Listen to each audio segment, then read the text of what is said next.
Everyone loves Bob Ross. Are we live right now? We are live right now. There we go. Bob Ross is the best. Indeed.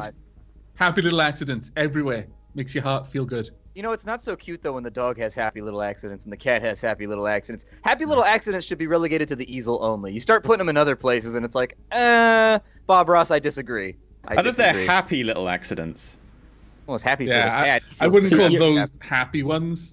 Those are just accidents. You're only taking half of his philosophy, though. You're forgetting about beat the devil out of it. You got to do that sometimes. That's true. Or else those happy little accidents keep happening. You take the cat and you find the nearest pole and you just go ding ding ding ding ding ding ding ding ding, and then you chuckle about it. Why are they corrupting the legacy of Bob Ross? Why? Why? And then you turn, you look at the camera, you go, I laugh every time. Every time. It's just so much fun. Well, as we know, Bob Ross summons demons. Bob Ross would be. Was he the paint monster? He could have been the paint monster.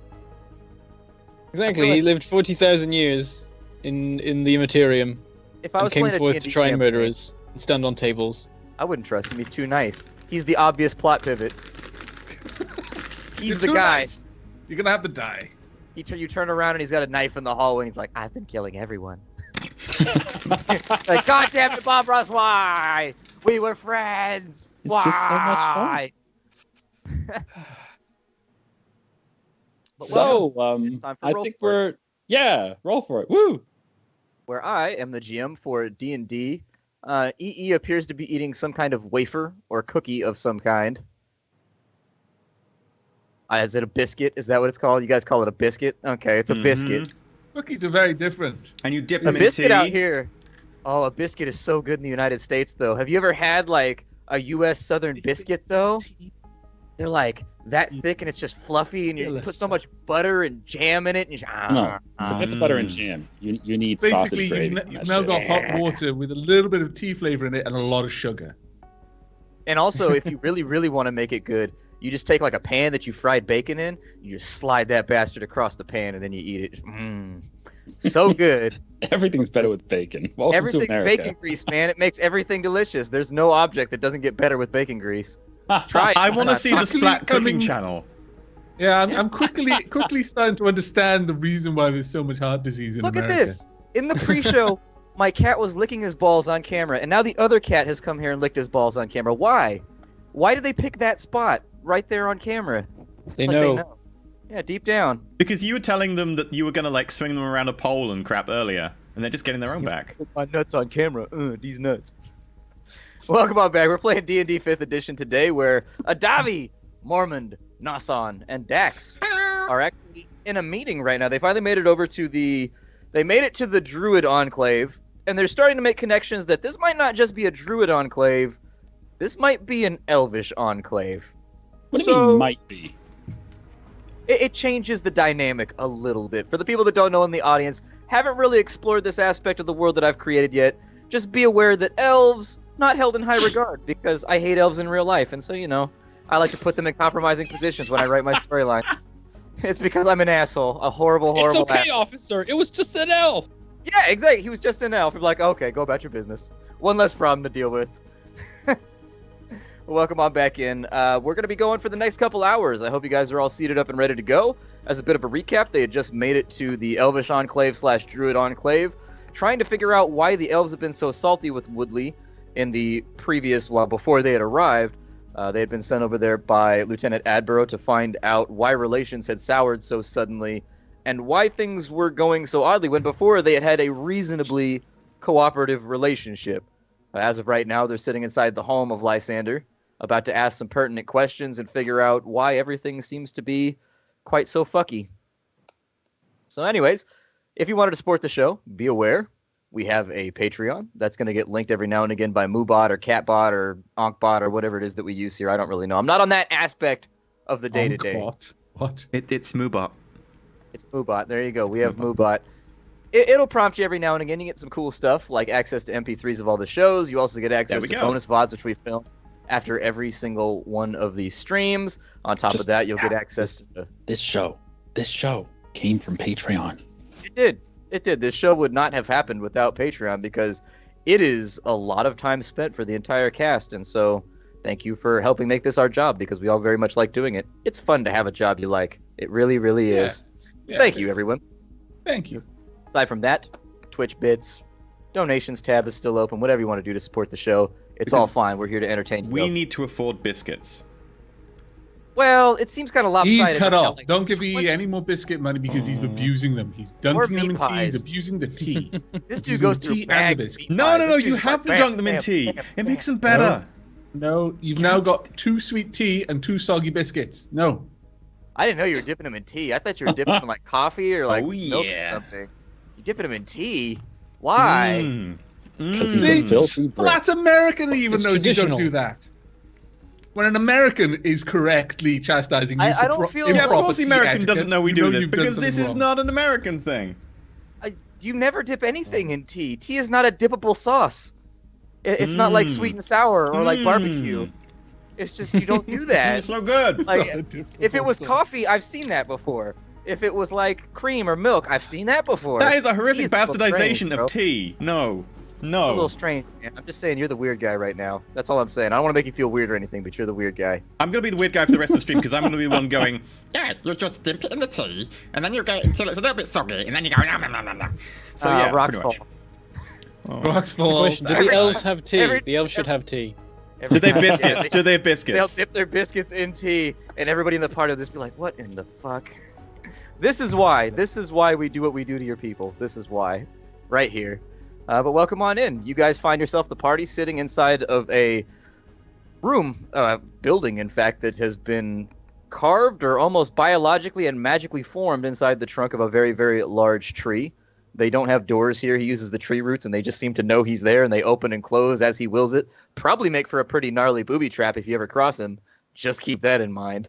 The floors, everything else are remarkably well polished and maintained. Everything looks very, very beautiful.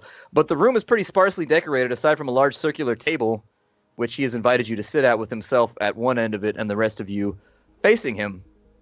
How do you want to proceed?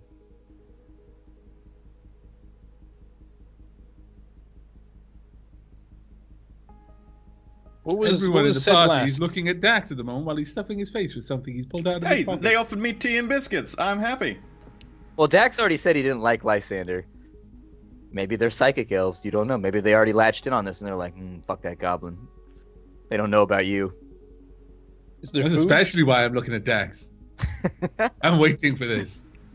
Lysander, he sits with the air of a man who is used to being listened to. And not only being listened to, but like when he says shit, it happens. You get the feeling that his mandate in this location has run a lot of years and has more than likely been challenged many, many times, given the amount of scars that he bears. Although you can't really tell if those are from challenges, fights, a past life lived. You're not really too sure. But he does have several scars which run down the sides of his face, a cauliflower ear on one side. Sitting in his chair with actually very, very good posture. He looks across the table. And so why you've been sent here by Woodley. How can I help you to that effect? You'll understand we're not on incredible terms right now, but you seem to be somewhat confused about the circumstances. Just a quick OC question. Mhm. Is our companion here our Hellenian friend, or has he... Sluvy gone off? is. Sluvy Sluvy is is still here, but he's sitting off to the side quietly. You get the feeling he's got other business to attend to with the elves, and it'll more than likely be addressed shortly. Well, as we understand it, as mentioned, we're not exactly from Woodley. We're just visiting, and they've called upon us to do this. As far as we're aware, they don't know exactly what they've done wrong. And so perhaps there's been some sort of misunderstanding that we're here to work out. Well, I would suggest you speak with their so-called diplomat, Ezrai. He seems to be making rather fantastic claims and demands right about the time that our field stopped functioning properly, and given the amount of natural skill we have, he holds his hands up as though you should just expect that. It seems a little odd to us that the two events were so inexorably linked with regards to their timing. I don't think I've heard of this diplomat. He raises an eyebrow. Really? We may have been told that someone had been sent, but perhaps he didn't elaborate on who it was, but it was Lieutenant Abra who sent us. He seems to think about this for just a moment, cocking his head to the side and raising a finger to his face. Adbaro said he sent men.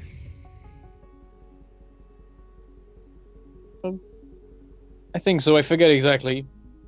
But he said that so far there were some issues with relations and that trade agreements and such had broken down. So was the fertilizer, was it?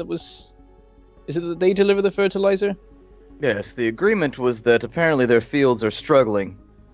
And given the hardships that they're going through, we've always endeavored to be somewhat, if not friendly, at the bare minimum cooperative. He gestures towards his ears. He says, my people are not necessarily accepted many places, and here on the Vagrant Isle we feel as though we have an opportunity for new beginnings, perhaps without some of the bias that exists on the mainland. That being said, when we were approached, we quickly found that our fields were unaffected.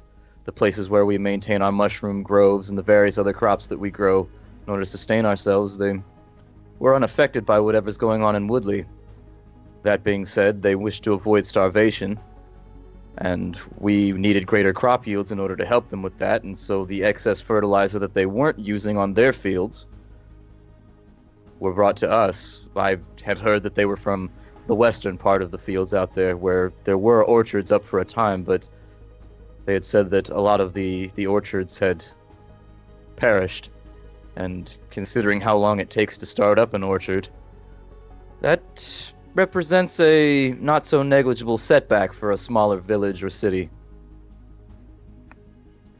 The fertilizer was provided by a man named Blaine, always has been, since the beginning of this ordeal. So far, Blaine hasn't been coming with the deliveries recently, however. He hired on some hands. He first started coming with the hands with him, and then he started arriving with Ezrai, who I was to understand was from Adborough and Redfern alike, and then after some time, he had some complication. His daughter had fallen ill, and so the deliveries had specifically been made just by the men who he had told me he had hired. Well, we could try investigating this Blaine and his employees and see if they've got something to do with it, but I wouldn't be surprised if it's just the same issue that Woodley has been having. There's the fog, and maybe aware of the sickness that's fallen on Woodley, but just be spreading. If I might interject, pardon the question, but do you maintain your fields within the borders of your lands? And I gesture back out the door that we came through and point roughly towards the wall where there were effectively sentinels pushing back the fog. You mean to imply that perhaps the fog is the reason why things are failing? Yes? Not just the fog, but certainly the effects that seem to come in concert with the fog. Some of our fields, we tend to keep them in various locations, just for situations like this. Having them centralized leaves them open to sabotage, or perhaps the ability for some disease to come through and kill it all off at the same time, thus initiating a rather unpleasant bit of famine for an isolated community like ours. We spread them out. Here, inside the confines of the city, we grow our mushrooms. Those are down below. He motions outside. He said we've excavated a small, not cave system, I wouldn't say, because it's not really reinforced by stone or anything that you would consider to be the standard for mining. But we've excavated larger tunnels, and we grow mushrooms there away from the sunlight. And then our fields from there are scattered throughout various locations in the forest, with smaller enclaves of my people watching over them. Might I ask, were you using this fertilizer on all of your fields? We were indeed. I turn back to Mormont. Do you have those letters with you? The ones we found down in the earth, the caves. They're I don't have them, and I look around. they're in my room at the tavern. Seem to recall something in one of the letters discussing the fertilizer. If the fertilizer were in some way intercepted prior to arriving here and was compromised, that could explain why your crops have suddenly started to fail, but only since the fertilizer deliveries began. By all means, if you wish to take a look, I can take you down to the mushroom cellars right now, and you can see what there is to be seen. I've taken a look, and it doesn't appear to be affected by any malady or illness. The soil smells the way it should smell and feels the way it should feel, but if you'd like to have a look, by all means. I am no shepherd of the forest, but certainly it might be useful. We've seen many strange things of late. He nods. Perhaps we'd be able to look upon this problem with fresh eyes. Oh, let us be on our way then. I suppose we'll have a look. He stands and he says, "Our conversation's not yet done. There's still many things to speak about, but seems like a good enough spot to start." He turns sharply and looks at Sloovy. He goes, "You." He lets out a whistle, and in a few moments, 3 very, very large wolves walk in through the front door, and slowly, with kind of a twitching motion, you see their bodies reforming and bones moving and crackling and the sound of just a body restructuring itself. 3 more elves sit in front of you. I A stopped female going and to pet them. I was like, One of them is a female elf with very, very dark auburn hair, striking blue eyes, but she's wearing very, very fine clothing, very much the like of what you would have seen Lysander wearing. She has a feathered mantle around her shoulders that looks like the man-hours alone in crafting something from such very, very small feathers would have taken a lot of time. The other 2 are dressed well enough, but not at the same level as the third. Coming out of their form, he motions to them and says, "Watch this one. He's not to leave until I've spoken with him." Sloovy looks back at you. He shrugs, I wink cracks at a him. big smile, and sits back down as Lysander slides his chair backwards. What is my cat doing? Stop breaking shit. I know you're up to something. One of them damn druids, man. Yep. He's up to something. He's going to break something by the end of the episode. I know he's going to. He breaks something every day. I can't have anything nice. Okay, He's the so worst. Dax, seeing that the conversation is going well so far, Do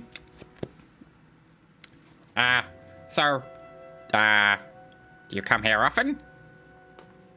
To the lady, to the lady elf. she looks down at you. And give me an insight check real fast. She hates me. Sure.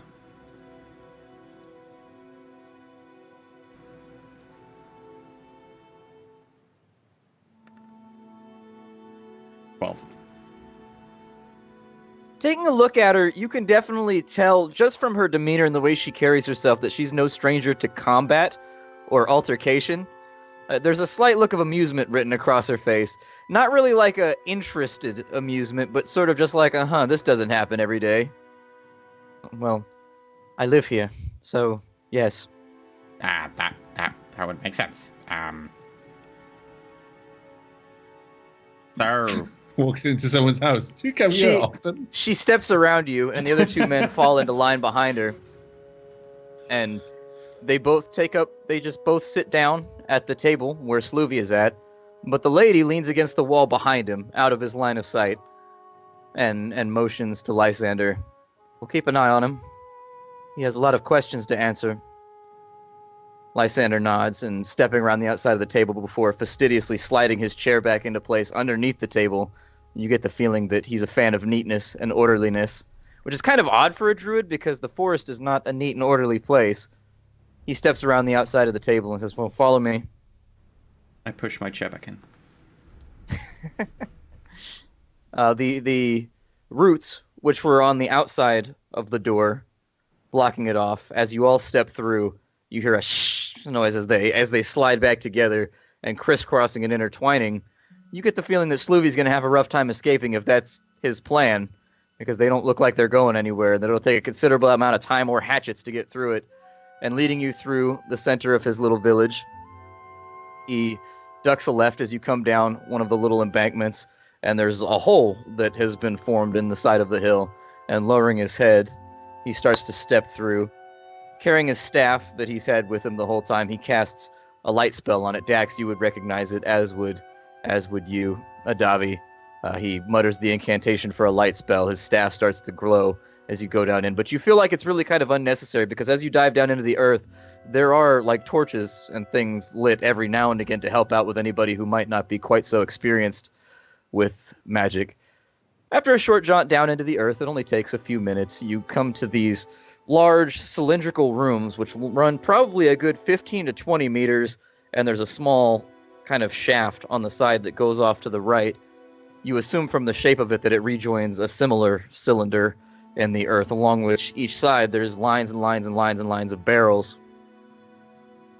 He moves to one of the barrels and, twisting the top off, lifts it with one arm, and you can see that there's some kind of rope that's been encaked with like clay or mud in the center, perhaps the fertilizer that they were speaking about.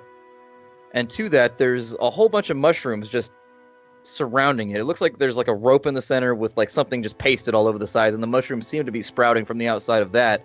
And as he pulls it from the barrel, it's kind of a long chain where they wind around the center of it. And he swings it over to let you inspect and holds his staff out so that you've got proper lighting. Now, by all means, you can all make investigation checks now if you want.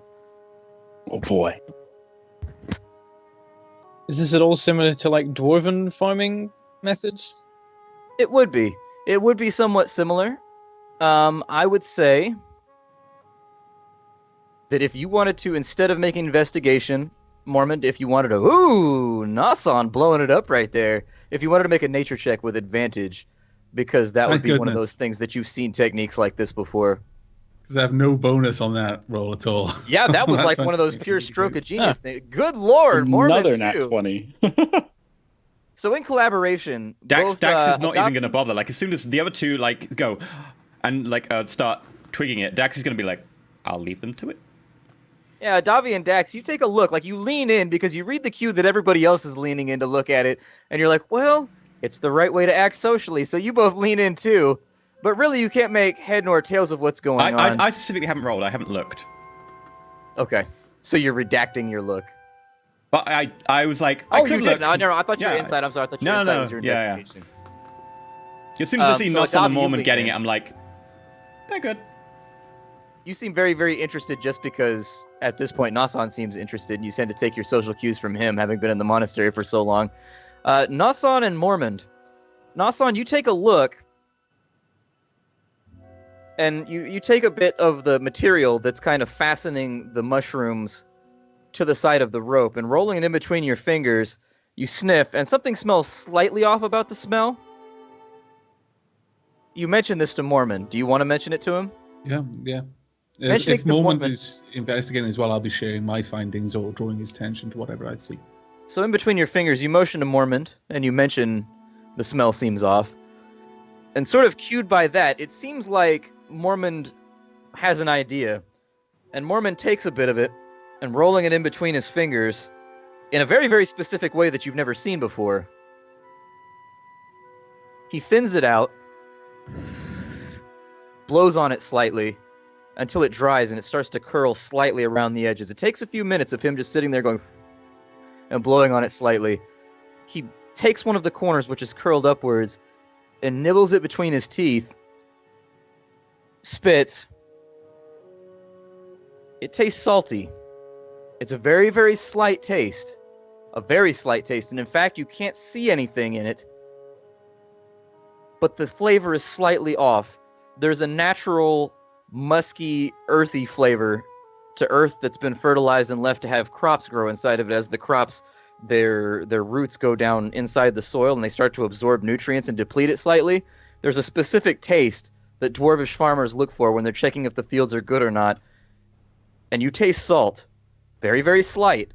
It probably wouldn't have been caught by anybody else unless they were aware of techniques like this, but as a dwarf, you know that that's not supposed to be there. So as I'm doing all this stuff, I'm just mumbling, oh, we have a similar sort of farming system back in Brussels, and I'm like messing about with it, maybe explaining a bit here and there. And I taste it and go, salt. Are you sure? Salt? Or is that possibly just an after effect from your recent... I look up at the Dax and the Davy. Libations. Nah, he got that out of his system. We all saw that go out of his system. Dax looks completely innocent. I give Nuss on a look, and I'm like, I'm pretty sure that... Taste it again. What kind of salt? Can I work that out? Gotta taste it again. Well, It would just be- given that, as you seem like you're trying to work with how you describe a type of salt, I hold my hand out to receive some, asking you if I can have a little bit. I'll hand in some of it. I'll do the same thing. Out of character, just so I can fill in Mormont.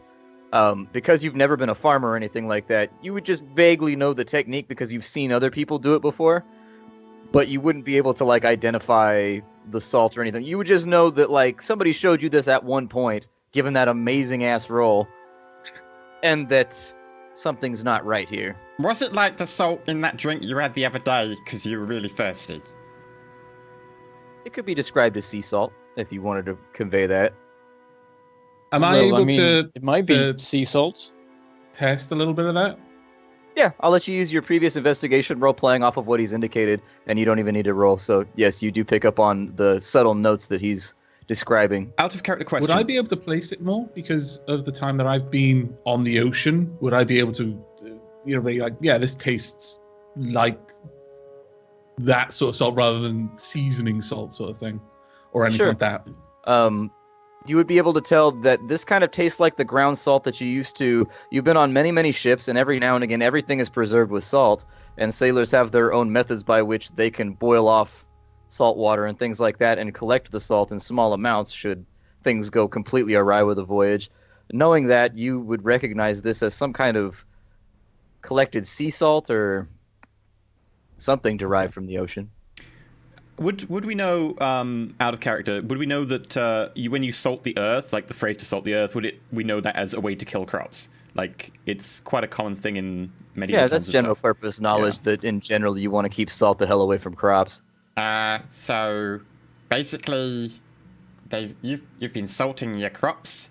Well, that fits in because those necromancer dudes, they really like the sea and salt and stuff like that. They're very much into their saltiness. He raises an eyebrow. Necromancers. Oh yeah, long story. If they So were going perhaps to we mess should with some share. crops, salt would be the way they do it. They really love their theme.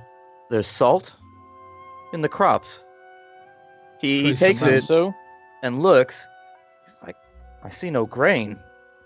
I would think that would not have escaped our herbalists and farmers' notion. Wait, your herbalists and farmers don't actually try nibbling on things to find out what they are? It's a time-honored tradition back in Brussels. He it's clear that he's heard you, but he doesn't respond. He continues Story just of my looking life. at it. Yeah, you know, when you're the loud village idiot, it's just people they get the blinders on. He places it back inside the barrel and screwing it back onto the barrel top with a thud. He leans on his staff for a moment, and he's not looking at anything in particular. He's just staring at the ground, letting his mind run. So Woodley has salted our fields. Well, If No, I I wouldn't quite might, say that. what? my companion mentioned the necromancers and that it was a long story, but perhaps it is a story that would now be relevant. If we could return, it is a long tale, but I feel that it might shed some light on the interactions, possibly even the problems that Woodley has had, and those that you now might be sharing. Yeah. He nods. And by the way, all these necromancers, they really don't want you working with Woodley, and they want to kill you all. I Do you have assume any this comes proof out. to that effect? Persuasion check, please. To add to my persuasion, I go, We may have left that at home because we didn't know. Quite frankly, we forgot it. But and I minor illusion the letter that says at the end, "Be wary of the Craftwood Circle during your honoured work. Do not provoke them, and neither should you dedicate anyone to their expungement. That will come in time." And then I highlight the bottom bit. Let me go ahead and I will check the specifics. You're not That going is to change literally any, what's said on it. you're not going to change any of the words to make it more dramatic. No, It's but I the, will cigarette circle from it. Valma. And I will make a dramatic voice reading. You know, like the trailer voice you get for action movies. He was on the run, and he only had 2 bullets left, or something like that. I'll get that guy to do the voiceover. 2 brothers. 1 cup. It says you create the sound or image of an object within range. Since the letter is not within range, I'm not sure. Oh, no. that would I apply can make there. the image. I can make the image of the letter. I just can't have the letter. Within the range of the spell. Yeah, like I can make the image in my hand. Okay. All right. Well, I mean, in I order to could not be slow lying. down Like gameplay, the because- letter itself is Yeah, entirely yeah. a figment of my imagination. Yeah, you're still gonna make the Yeah. persuasion check. So that's fine. I don't want to slow things down. 25. 25, not bad. He seems to take an ear to what you're pressing, although you get the feeling a man in his position, he has to conduct himself with a little bit of skepticism. Someone in his position probably acts as an arbiter. People are always trying to convince him of something. And so, whereas he has heard what you've said, and it seems to have taken root, he goes, Well, I would prefer to see the document itself. But come, let us walk, and for a time you will fill me in on... We'll walk through the forest a bit a ways. I feel that when I listen and I'm able to walk among the beauty of nature, I process better. So much better than being confined inside of a home. And so for the next hour or two, you kind of walk the outskirts of the city. What information did you want to convey to him while you're walking? It would seem pertinent that we convey where we found the information, the situation around us, finding it, the necromancer, the killing people, the Everblood, the strange soil, also where we found these letters and the general tone of, sort of Machiavellian scheming to drive a wedge between people, especially given that one of the letters did speak of the Craftwood specifically and how they didn't want to trouble them yet. That would happen later. Oh, didn't want to expunge them yet. They actually talked about completely expunging them. That's the part. But they didn't want to start that right now while they were working on Woodley. And just convey my opinion that this is a concerted effort to try and isolate Woodley, which seems to have worked, so that they can divide and conquer effectively. For my Now, part, the letter Shen. The letter did say that they should stop abducting people. Such as stop with grabbing your neighbors or whatever. So I would ask Lysander, have you had anyone be taken? Has anyone gone missing? No. He turns. We've not had too many incidents of that. I only mentioned you said that Woodley had sent members of the guard or someone up here to speak with us. Yeah. They said they sent someone up here to make sure everything was okay, that we could come talk to you, and you wouldn't shoot us on sight, which we are very grateful for, by the way. Yes, thank you. That was a big relief. The bear was still scary, though. We've seen no envoy. Really? Further sabotage efforts, perhaps?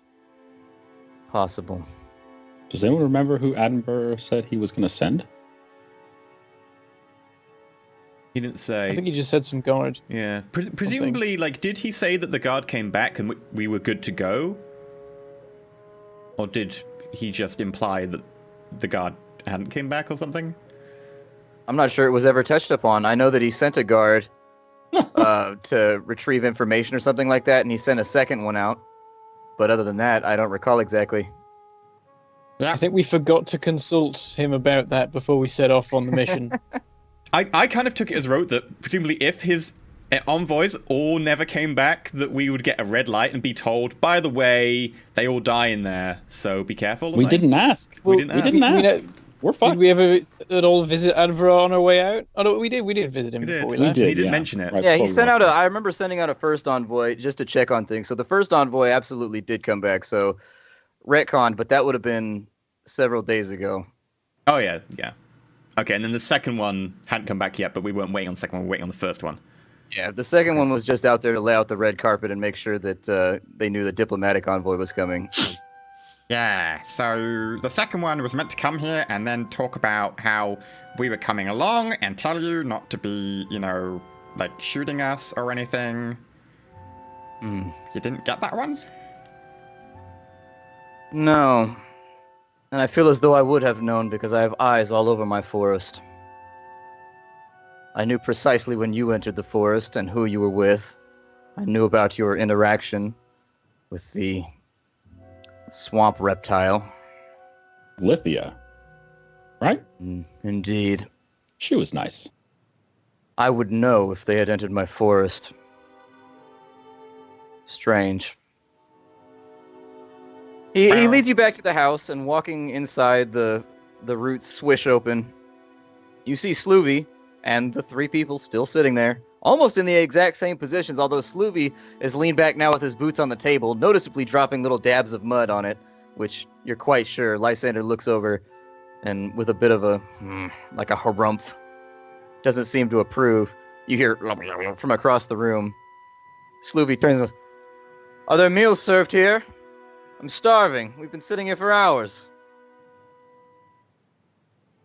Lysander looks at the three and makes a motion with his hand, and two of them come over and put arms on him, almost as though he's a prisoner, but they let go after motioning. Basically, it was to get his attention. They let go after motioning, and they all walk out in tandem. Lysander looks back at you. "Don't worry, we're just feeding him."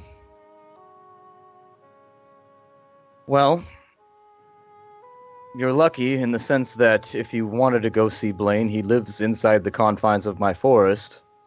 That's where he does his work. It produces quite the stink, but we allow it, given the relative beneficial exchange it provides. I see commonalities between the way that they've attacked Woodley and the way things have played out here. It seems as though their first attempt in Woodley was to cause the crops to fail as well. If what you're saying is true, they've now done the same to us, which means that further steps are more than likely coming. It does concern me, however, that you don't know of Ezrai. Never heard the name. At this point, it seems like that doesn't surprise him. Ezrai presented himself as an envoy of Woodley. In fact, it was he that I thought you spoke of in the previous exchange. He had all the paperwork required to convince me that he was sent on behalf of the magistrate. I didn't question it. However, his words were... Well, When did his this words sent envoy me into a appear? bit of a range.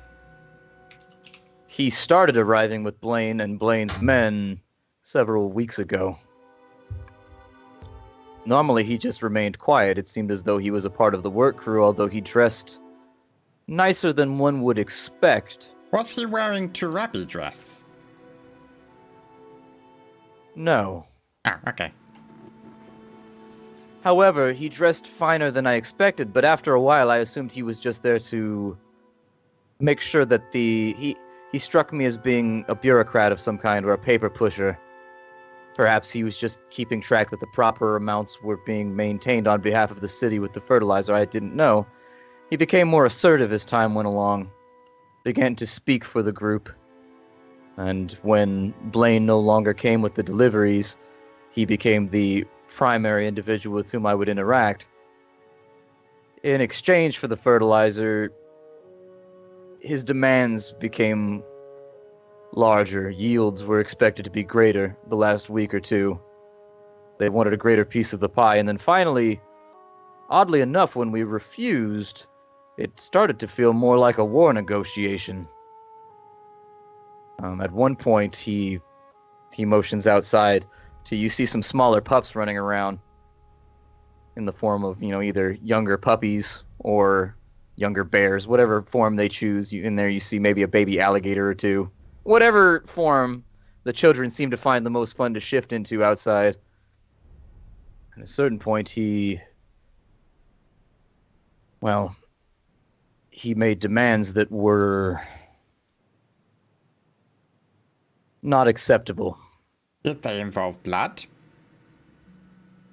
Well, it seemed as though he wanted an exchange. He offered several children from the town of Woodley in exchange for several of ours. Not necessarily for any... It struck me as odd. He spoke in strange terms. He spoke in terms of assurances that neither side would neglect their aspect of the bargain. He offered to exchange children with you, and that struck you as odd. Well, I'm guarding my words here, but as I said, it was unacceptable. He looks at you as though he expects you to recall he said that it was utterly unacceptable, and it was almost like war negotiations. I make the sign of the Grey Lady. However, you brought up missing people. Regardless of the way that we decided to interact with this Ezrai, several of our pups have gone missing, and in fact, the amount that he wished to exchange. I didn't want to bring it up at this point because I wasn't sure who you were working for. But at this point, it seems you are in the middle of things as much as we seem to be.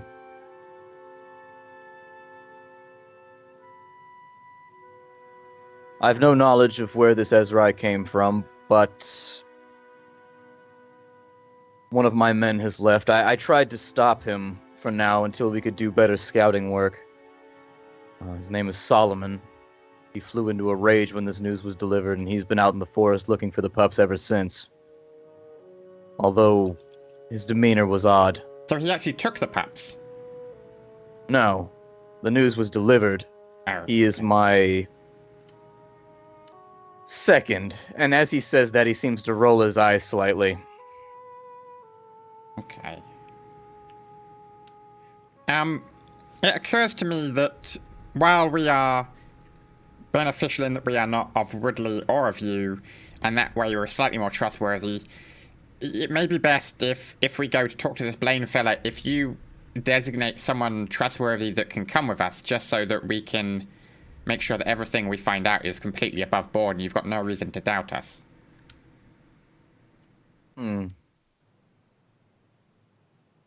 Yes, that might be wise. Once again, he lets out a shrill whistle, and several more individuals who had now taken up the door space after the other three had left walk inside. Yes? Take these people. Where would you like to go? What are you interested in? Could we have a rest? It's been a very trying day. If you have spare beds for the night. Certainly. See to it that they are properly furnished with a place to rest until morning. Because as of right now, it actually is like 9, 10 o'clock at night, so setting out would probably be disadvantageous. With that said, the two guards nod, and he motions, is there anything else you'd like to ask about, though, before you retire? I mean, we can speak in the morning. I'll be here. There is one thing. I imagine that you're aware that there's a marble pillar in these woods. Indeed. I was wondering what you knew about it. It's been something of an interest for me. Well, given my people's relative standing among the hierarchies of on the Vagrant Isle, unfortunately, many of us have been deprived of a real education. From what I can tell, they're old. They don't seem to... Several of my scouts have gone out there, and they all speak various languages. The inscriptions and the things that are marked upon them seem entirely foreign. It's nothing that any of us have ever seen before.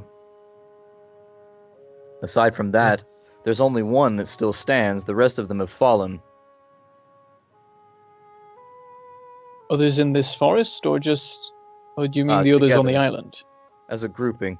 Here in the Croftwood, if you get a chance to go out there, there's one pillar that stands and several that have fallen or broken off. There's only one that still remains completely intact without the interference of weather or the axe of Eadmon. Interesting. I'd only been told of 11 on the island. It sounds like there's a few more than that.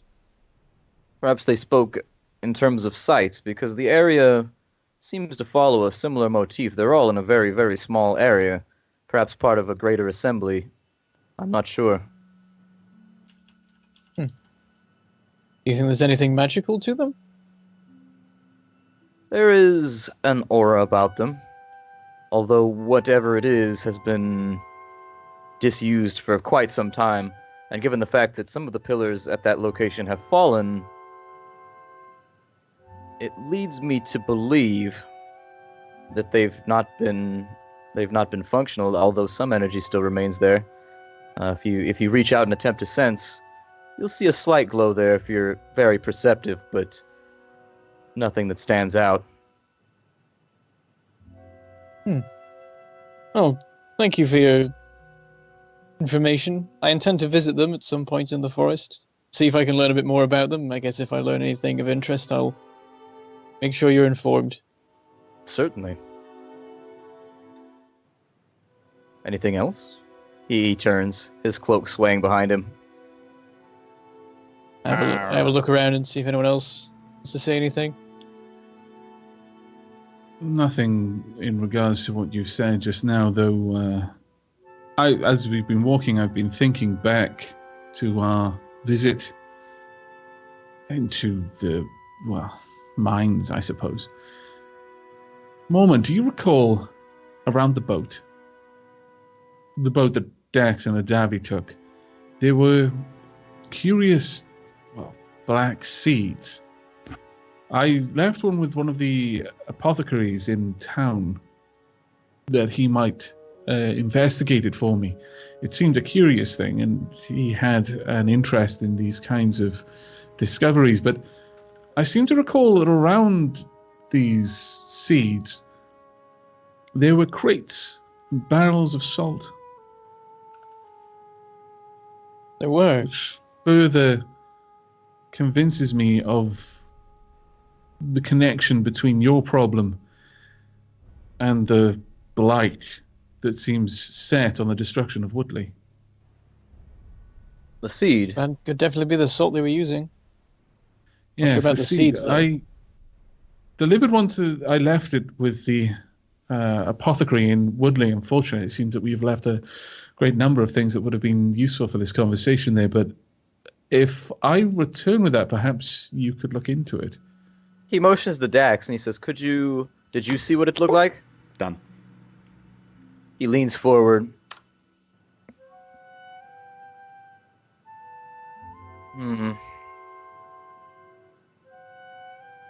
Well, I can tell you it's not native to the island.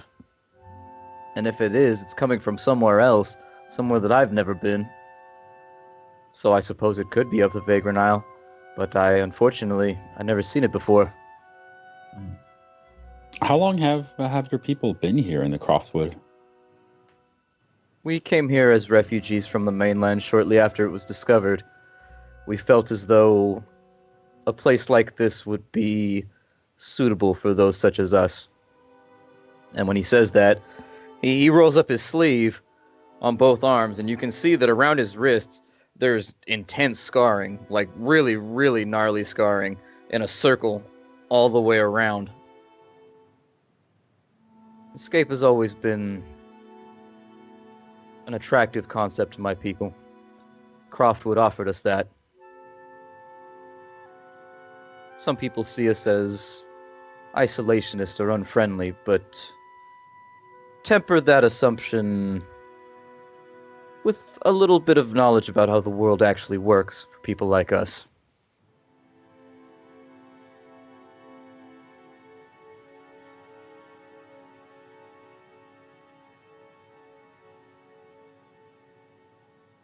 I don't think anyone has anything to say to that. It's a sort of awkward thing.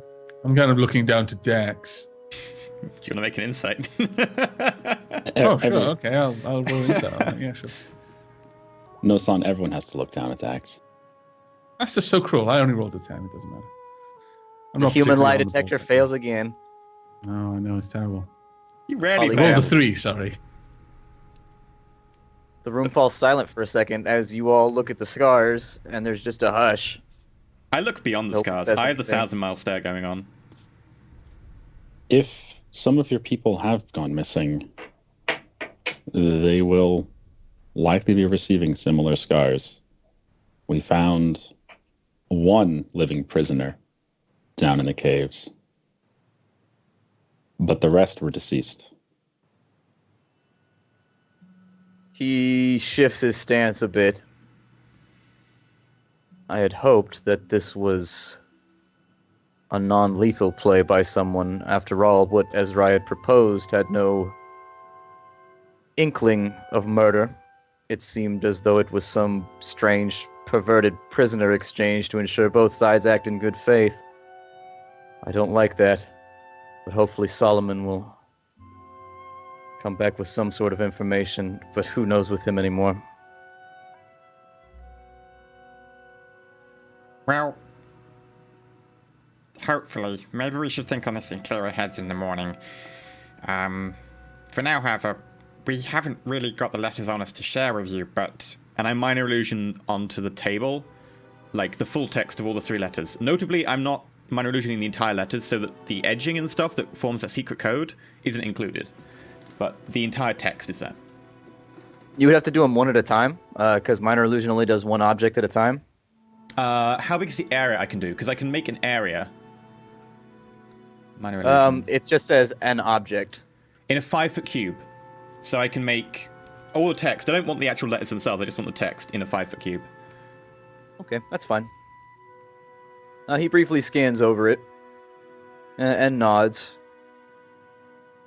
Well, assuming what we're seeing here is correct, I need to think for a while. Feel free to retire. My men will make sure you are undisturbed for the evening. Enjoy your rest. If you need food, simply ask them. There are still some levels of stocks remaining. Aside from that, I will have to dismiss myself here. Excuse myself. I need There's to a lot ask to process. an out-of-character question. How valuable is salt in this universe? Because obviously in past ages salt is really expensive, but how expensive is it for this world? Not incredibly so. I would assume that with being surrounded by the ocean and having the techniques to sort of allow that to evaporate off and whatnot, it wouldn't be too difficult to come by considering the small population of the island. I would assume that they have a mine in some respect that provides it as well. So there'd be varying techniques. It's not going to be like absurdly valuable like it was in Roman times or anything like that. So how much would those big crates, like that we saw loads of those crates, how much would they be worth? Were we talking like 100 gold or were we talking like 1 gold? Definitely not on the 1 gold end. It would be a trade good that would be used by a large number of people, whether they be tanneries or, cooks for their preservatives or whatnot. They would have value. In terms of giving you a very, very specific gold value, I'd have to get back to you on that because I'll have to appraise things of a similar value. So we're talking, But, if you wanted to poison someone's crops, salt is probably not the cheapest way to go about it, and certainly not the way that a town like Woodley, if they really want to kill your crops, would probably go about it. There are probably cheaper ways. They would more than likely not have access to the quantities that were required. In which case, I mentioned that, and I also mentioned the amount of salt we saw, because I can't remember. It was a lot of objects. Yeah, it was several. Thousands. Yeah. Yeah. He takes this into account and nods. I guess I had assumed as much when you said that they had down in that mine or whatever it was. Strange, though. We've seen nothing of these creatures in my wood, from the way that you've described them. I'm concerned and vexed. Leave me some time to my thoughts. It's late and I've other business to attend to in the running of the croft. Please, avail yourselves of our home. It is fine. You are welcome here. For now, observe. Our culture may be a tad stranger than yours, or a tad foreign, but just don't get involved and I'm sure everything will be fine.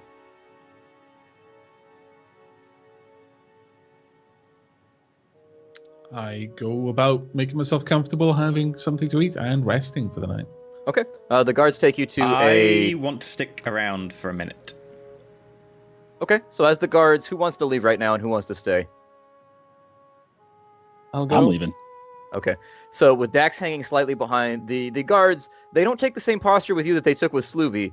With Sloovy, it definitely seemed like they were leading him, almost in the way that like a sheepdog leads a sheep. With some effective form of, law or mandate, like you will stay with us. With you, it seems a tad different. They follow, but it seems less like they're minders and more like they are guides. They're there to essentially make sure you get your hands on whatever it is you need until morning to make yourselves comfortable. They take you outside, and after a short walk, they take you to a tree off to the side, which has been fashioned much in the same way as the other places you've seen around. And inside, you find beds and, storage compartments and things of that nature, drawers and things that you can make use of. You get the feeling that it's some kind of guest area, perhaps.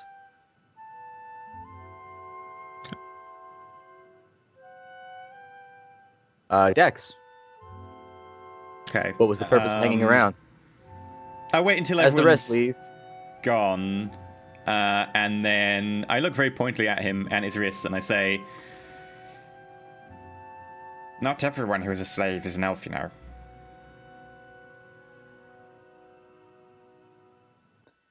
He has walked to the back of the room at this point and has produced a bottle of what you assume is wine and is pouring it inside of a wooden tankard almost. It looks like it's been whittled or fashioned very, very finely. He sits it down on the table with a heavy thud and turns back to you. And taking a brief appraisal of your person,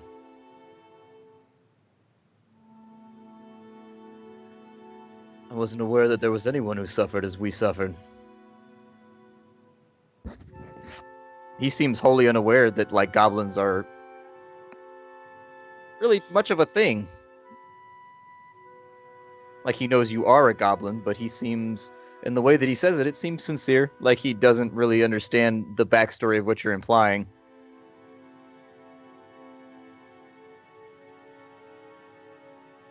Wow. It might be worth, in future, bearing in mind that others suffer just as much as you may have. Without, of course, mitigating the horrors that obviously you have gone through. He takes a drink and he says, perhaps. With that being said, I know what it feels like to live in the Elvish Quarter. I know what it feels like to till a field you have no ownership of.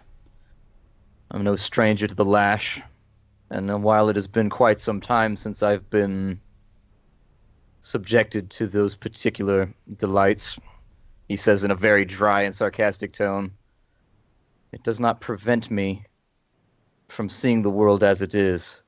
My people and I are not welcome anywhere. We are not accepted in any form. In that situation, I find it is best to excuse ourselves from the not-so-gentle comforts of the rest of the world and make our own society. And so far, it's gone well. And I find it curious to note that places such as Woodley, well, they seem somewhat denigrating to my kind until they need something. You find that strange. The balance of power shifts how quick they are to grovel and bargain. Don't worry, I'm no stranger to interesting attitudes. and I shift my cloak slightly to the side, exposing the manacle that is now an armlet inscribed with scratches and so forth, and I tap it. He seems interested in this. So you too know the bindings of servitude. Many of my kind. Where are you from? Somewhere very far away and very cold. And not particularly hospitable to my kind either. My servitude was served out in the south. I don't think I've ever seen the cold until I came to the Vagrant Isle. He smiles slightly. Was there anything else you needed? He adds, taking another drink. No, thank you. I just hope that someday I may avail myself of your hospitality again, and hopefully in better circumstance. Indeed. Feel as though there would be much to talk about were business not so pressing. He slides the wooden mug back on the table where it was already sitting, and itches his eyeball, like I'm doing right now, because it's itchy. I nod, and I excuse myself. As you walk away, you hear him walking in the direction of one of the side passages, and out into the cold night. You quickly are able to find the rest of your group. One of the guards had come back just to make sure that, like, you go where you're supposed to go real fast, and he takes you back to the room with the rest of the group. Are you all just going to go straight to bed, or is there any conversation that wants to take place, or...? I'm already asleep. Okay. As I walk in, I go, Sadly, it appears his daughter's already taken. Oh wow. Thankfully, I'm not listening to this because I'm already asleep. I listened, but I don't care. I'm falling asleep as it is anyway. I'm playing my lyre a little bit, trying to stay cheery. The soft lullaby lyre has helped me fall asleep so that I could ignore Dax more efficiently. normally I'd be down for Normally I jamming like this sesh, line. but instead I just fall Yeah. asleep. This would be one of those times where normally I'd be like performance check, but frankly, I'm trying to make things move smoother nowadays. Less rolling and all that kind of stuff. Can I check if everyone's asleep? I mean, you can just wait until everybody's asleep if you want. Sure, I'm waiting. Sure. All right, now I'm going to hope Lysander hasn't moved too far, and I'm going to cast Message towards his room. Okay. Is he there? You feel the mental link connect. Excuse the intrusion, Lysander. This is Adavi. There's a pause for a moment. Adavi. Yes. What is it? You get the feeling that maybe he was either meditating or perhaps just he was really, really focused on something given the delay. Normally people snap back quicker when you invade their mind with thoughts. It stuck with me that you mentioned you notice everything that goes on in your forest. And yet, you mentioned a week ago some of your little ones had gone missing. Was there some haze in the area? Were you not paying attention? Was it when you were asleep? What happened? There's a pause. I'll admit I'm not entirely sure. I have my eyes in the forest. My scouts reported that they saw the children, the pups playing, and you know how children are. They don't respect the danger of the world outside the walls of what we've created here. Scouts reported that they had gotten a little far from the walls, but they were keeping an eye on them. And then, like that, they were gone. The scouts couldn't recover much. Troubling indeed. Indeed so. Another time, I wish to ask if you would share with me how to resist or how keep at bay that fog. That is a neat trick. It may be simple to a man like you, but I'm curious how it works. Tonight is definitely not the night for that. Thank you for your hospitality, and I'll break the link. Okay. And so after that, you go to sleep? Yeah. Okay. So you all wake up the next morning, refreshed. Go ahead and all your spell slots are good. Everything's all restored. HP is solid. Everybody's feeling good. So good. Yep. In the morning, you awaken and walking out in front of the domicile that you've been provided. One of the guards is waiting there. It appears as though they actually didn't leave someone there all night. They just kept a vague watch, or perhaps someone was reporting from a distance, or who knows. But he walks up as though he wasn't really like standing out front. It's not like you come out of the door behind him or anything. It was, so how can I help you today? Lysander mentioned you may have business. I believe first order of business is to go speak with the man known as Blaine. Okay.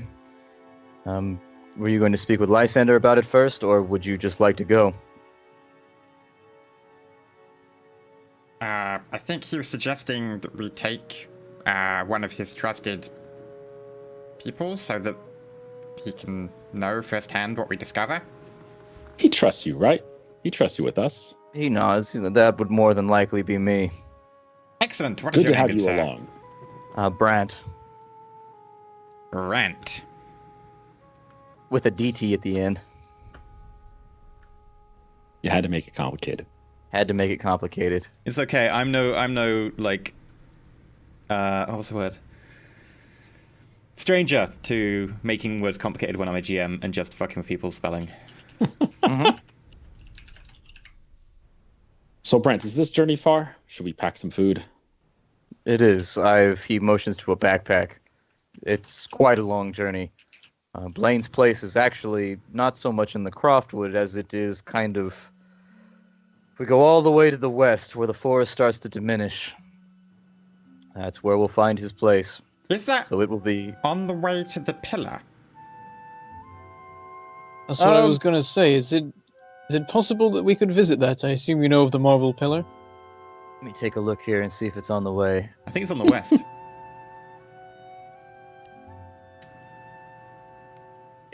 Pull up my thingamadoobie.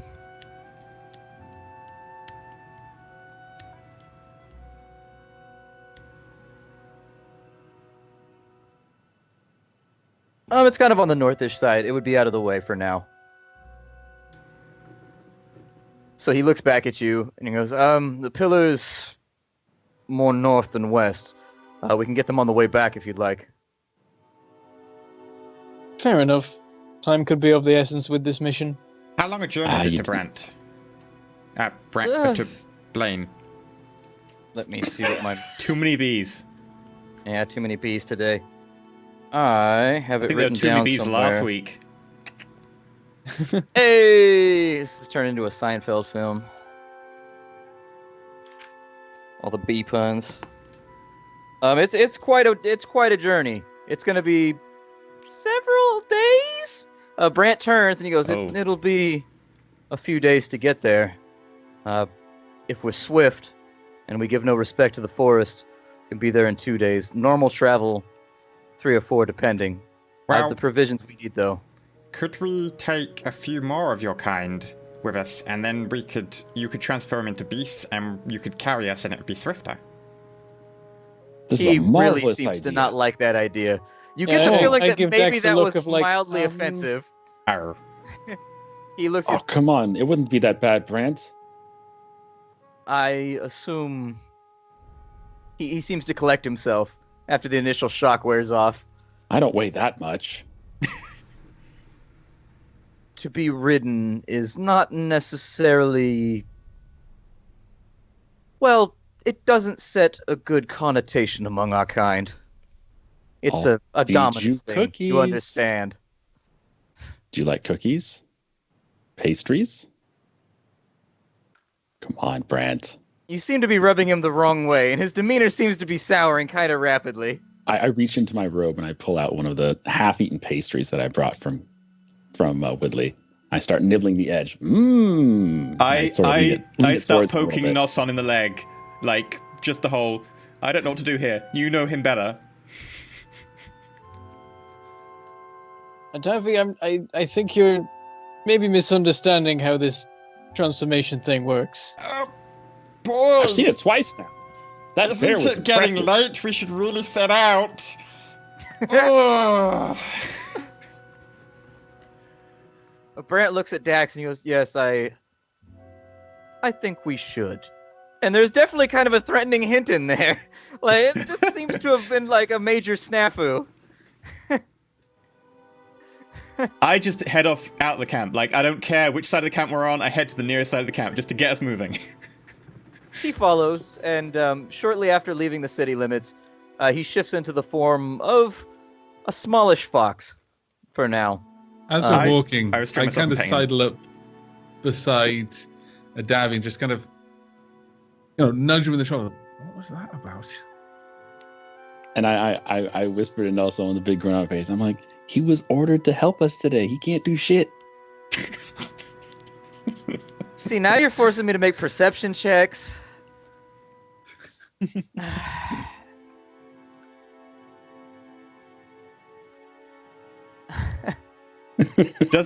Do foxes have advantage on perception checks? I don't think they do. How is Only How when is it that has to come fox- with smell. Only when it How's has to that do with fox smell. carrying that massive backpack he had?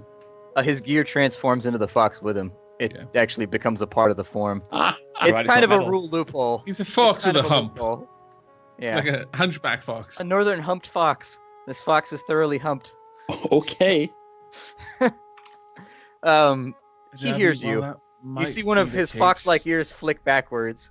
Even though you're attempting to be quiet, and you hear like a I really pull low out my lyre and I start strumming. Seeing his very ear nice flip tunes. backwards, I think that's a sign that he actually does want me to pet him, and I scratch him behind the ear.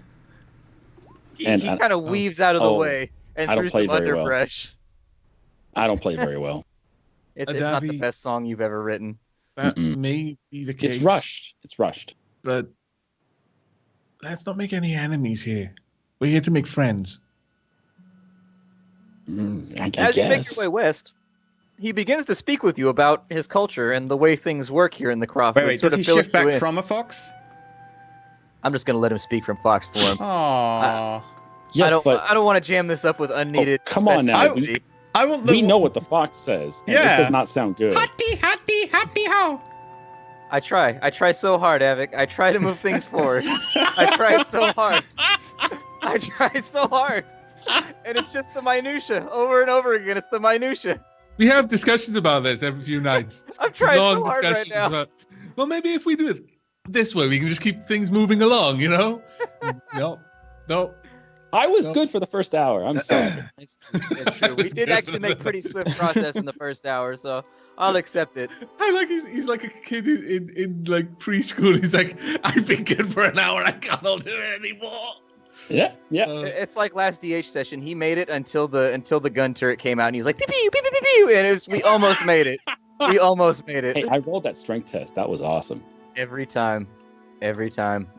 All right, so as you work your way westwards, this is quite the long journey. And you get the feeling that he may be subjecting you to paths that are not necessarily the easiest ones. You find multiple times that we're going through bramble bushes instead of like going around them, ducking through smaller areas, and along the way you are accumulating... Oh, Right through good those lord. bramble Lots of bushes. I wasn't gonna scratches make and a you do face it. full of That's your poison fault. ivy. That's your fault. I wasn't going to make you do it. It's getting stuck in my feet and everything. Oh, it's not the best. With your acrobatics check, you find that unfortunately, as you're going through the forest, you pick up a lot of brambles, and you end up with like a thorn inside your boot that you just can't extricate. Until you take the time to get rid of that, you've got a disadvantage on acrobatics and athletics, and it makes the walk really, really unpleasant. I'm taking the time to get rid of it right away. I'm just snickering at him as I'm just like climbing up the trees and moving across just leaping from branch to branch. I like how I'm trying to limit rolls this session. People are just volunteering. They're like, well, athletics and acrobatics, he's doing it, so I want to do it. I like the fact that Mormon did acrobatics rather than athletics. Woman's a boss. Was that an option? I was like, oh, everyone's in acrobatics. I just like the idea that Mormon sees us trying to like dive over stuff, and he's like, I can try that too, and he does better than me. Yeah, Dax and My Adavi acrobatics are really better than my perfect. athletics. This hike is nasty for Dax and Adavi. It's because Dax's part is that he's lower to the ground, and while the fox is so low to the ground that he can get in and out of little cubby holes I get stuck. and little areas that you can't. Yeah, you try, but you're small enough to think it's possible, but you're not small enough to make it happen. And it's just a really unpleasant trip so far. As far as Mormon and Nasan go, you guys are actually making pretty good time. You seem unimpeded by the fact that the fox really seems to be trying to mess with your day. Oh, come on. We all know the fox is only trying to make Adavi's day worse, and it's succeeded so far. At the end of the first day, you manage to get the thorn untaken out of your boot and everything's fine. There doesn't seem to be anything that happens. The second day, he seems to ease up on the dickery, and having thoroughly punished you for your offense given, he notes the thorn basically that was bothering you all day. And he's like, all right, let's not take this too far. I'm still supposed to be like their guide / minder. He gives you a better path the second day. You're making decent time. At a certain point, he stops though as you come into a thicket. He goes, from here we can make good time if we move quickly. It's up to you, though. We will be making some noise if we do. If you wish to continue at the current pace, we may be able to maintain some semblance of quiet as we move through, although we are still making good time. It's up to you. What's the need for quiet over here? Is there ever a neat time when quiet is a bad thing, Adavi? Well, if it'll take us twice looks as up. long, and we've got 1,000 or more Kizrathi who will be getting out of the ground and coming to murder us within the space of 3 weeks? I don't know. I'm 50-50 on it. I'm with the short guy. I'm only 50-50. If That you had doesn't much help of a sort choice, anything. David, let's be honest. You do not exude stealth. Fine. Faster the better. We'll go forward. That's the spirit. He nods How fast- very well. How fast can we go, Brant? What's your fastest form? He says, well, we'll test it out for the next hour or so, and we'll see how it goes. You see his body contort, and he's already in kind of like a lupine dog form, and he just grows larger, and the color of his fur changes until he's a pretty large wolf. Can we double time it and take fatigue, if we want to? I mean, if you want to bring fatigue rules in, we can. I was just going to hand wave it. Oh, that's cool. I mean, if we can double time it to get extra speed, I'm just conscious that we know that there are Kizrathi coming to kill us all, and that we've got like a 3-week time limit, and that's the maximum time limit until they're ready, according to the research. Yeah, I mean, we can definitely bring fatigue in if you guys really, really want to, but it was just going to affect the timetable, really, of how things are transpiring elsewhere. I mean, That's all. one fatigue won't really do very much. I think one fatigue is something like you get disadvantage on ability checks. Yeah, we'll take a look here. Fatigue was not something I was planning on bringing in. But while Brant is there, he's shapeshifted now into the form of a much larger dog. He says, well, I'll slow myself to the pace that you're all comfortable at keeping, but I look at Momon. that being said, we'll probably be there by afternoon tomorrow if we really, really step on it.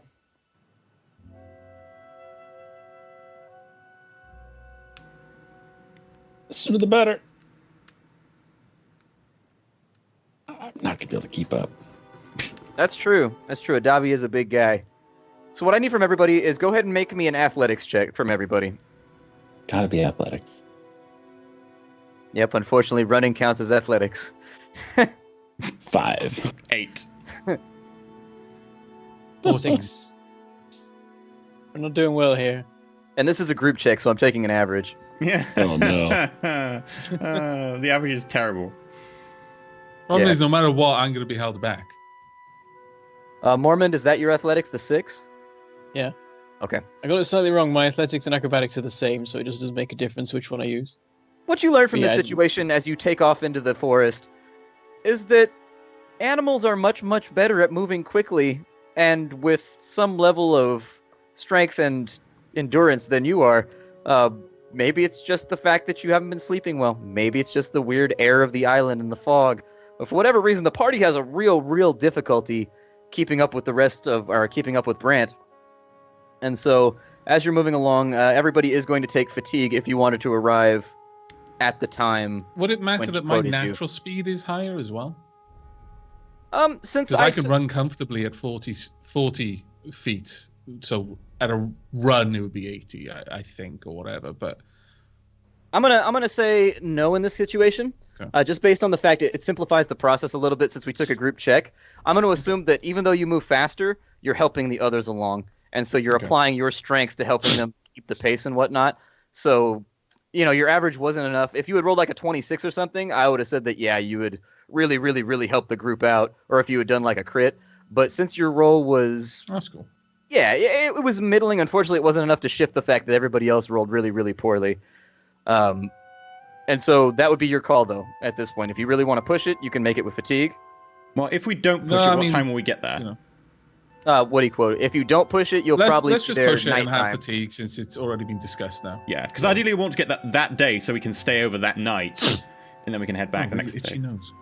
I can't find the fatigue section. If somebody could shout out in chat where the fatigue section is in the... It's not in the actual... I'll look the rules up. Yeah, that's fine. I don't even see it on the character sheet. Yeah, Yeah, where do you it's- even note it down? It's not in the index, which is kind of strange. Really? Yeah, it's not in the Not a index. thing. In fact. Well, I we figured it'd can be- keep going until somebody's to make an ability check. I'm pretty sure it's disadvantage on ability checks for the first level fatigue, but I'll look it up on web browser, so keep going. Okay, that's fine. Let me know. If fatigue's not a thing, then we just won't worry about it. You make time. The next day, the path is a lot easier, and in his relatively new form, it seems like he's trying to goad you along the quickest way, using small upwellings of land and bluffs to get an eye out and view. You start to notice at the end of the second day when you make camp that the forest is beginning to thin quite a bit. The underbrush is becoming kind of dirt and small patches of grass, and you see that the trees are getting further and further and further apart. When you awaken on the third day of travel, you make excellent time. And after a bit, the trees part, and you can see, as you come around a bend, a small hillock, a house with a small silo alongside of it. At this point, I'm going to slow and start to move with more care to being undetected. Disadvantage on ability checks. Okay. So if you guys are making any ability checks right now, you do have a disadvantage. 14 instead of 22. Okay. So your stealth is set at 14. I'll let you know if that gets affected or not. As you approach the cottage, you're probably not too far out, actually. You're pretty close. He breaks you out, like, right next to it. Like, you come around the corner, and it's right there. 16. Okay. If everybody could make me perception checks, please.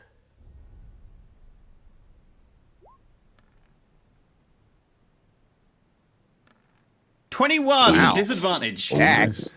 Oh, 7 yeah. Mormon with disadvantage. Not bad at all. I'm sorry, 15. 15. Dax and Mormond. It feels very, very quiet here.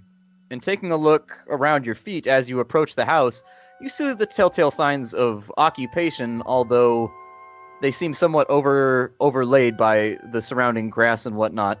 You see the signs of carts moving in and out, probably the delivery carts, and lots of boot falls.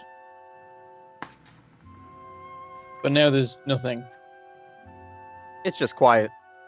It's up to you how you want to react to that information. I'll relate in a whisper I whisper to... Yeah, whoever's nearby. Okay? You know, it's quiet. Too quiet. No, don't say that. Either you get shot or the person next to you gets shot. We know that happens. Very glad that you said that, honestly. That was good. Okay, Chat's saying, by the way, that ability checks are only straight ability checks, not skill checks. That's actually incorrect. All ability checks include skill checks. Just for anyone wondering. I get distracted. I don't keep chat open anymore when I GM just because like I get distracted and I lose track of what the players are doing and it just gets confusing. And then I'm like, so what did you say? Because I'm following chat on accident. But thank you, chat, for I'm heading towards contributions. the cottage. It's been too long of a journey for me to care. I'm going towards the cottage. Okay. Clomping on ahead, Adavi sets out. Brant is sniffing around the ground as he approaches the house. Just back and forth, just in his wolf form. Do we see anyone about? No, nothing. Hello? There's no Any- answer. Brant anyone? looks up at you. He goes, well, I smell the same scent of the ones that deliver the carts. And Ezra has been here, but other than that, nothing seems amiss. All the proper scents are here. Then where is everyone? Do they not reside here? He slowly, you see him actually, his bones are reforming now with kind of a jutting pop, and he's standing up onto his hind legs. And with a slight grunt as the final bone snaps into motion, he goes, whew. As I Not creep sure. to the group that are talking, I ask, and what of this forest? It doesn't seem that anything is here, other than us. The forest is more or less gone at this point. You came around a corner and you've been kind of on the outskirts of it for some time. The wilds then, because there would be sounds of things in thickets and stuff like that. Yeah. You do hear the sounds of cows mooing. Oh, so it wasn't that quiet. Okay. Yeah. I'll make for the door to the hut or the house, whatever it was called it. Sure. I'm going to addend that by Dax. You see a cattle pen off in the distance with some volume of cows. I go to investigate the cows in my stealth form. Sure. Mormon, you are at the front door right now with the Davi slightly behind you. Brant has fallen in line as well. Nasan, what are you doing? I'm going to creep around the house a little bit more. Try to actually investigate the house itself in a little bit more detail. Sure. I'll take a second just to listen to see if I can hear any movement inside. Sure. Go ahead and give me perception. I'm banging on the door. Okay. With a loud bang, a Davi strides around you as you're attempting to listen. But unfortunately, it's going to negate that perception check because, well, you didn't roll very well anyways. The banging of him on the door just making a racket and kind of the jingling. The door slides open on the final bang. All right, I push it the rest of the way open and I walk in. What's in there? I shrug and follow him. You don't really see much. It looks like a domicile that people have lived inside of. There's a number of liquor bottles stacked up in a corner. Really? Yeah. There are 2 beds on the left-hand side of the room.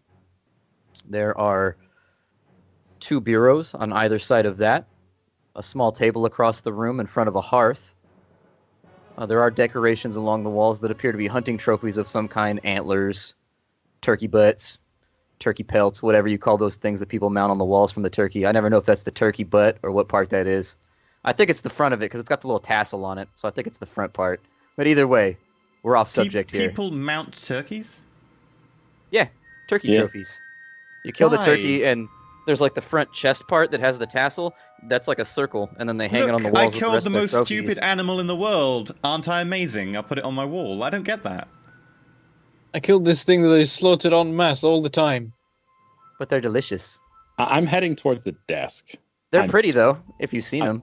The feathers I'm are really colorful. specifically trying to be as observant as possible, trying to see if there's any type of writings that are, or implements of writing or papers or anything there on the desk. Sure. There's just a note there scribbled, "Be back later." Does it look like they left in a hurry or anything? It's just written in handwriting. Is there dust on anything? No, not really. Everything appears to be... It looks lived in. Like, there's dust where you would expect there to be dust if someone was living there. Like, it's not on the floors or on the tables or anything. Can I roll perception as I'm wandering around the outside, just looking for anything that seems out of place? Sure.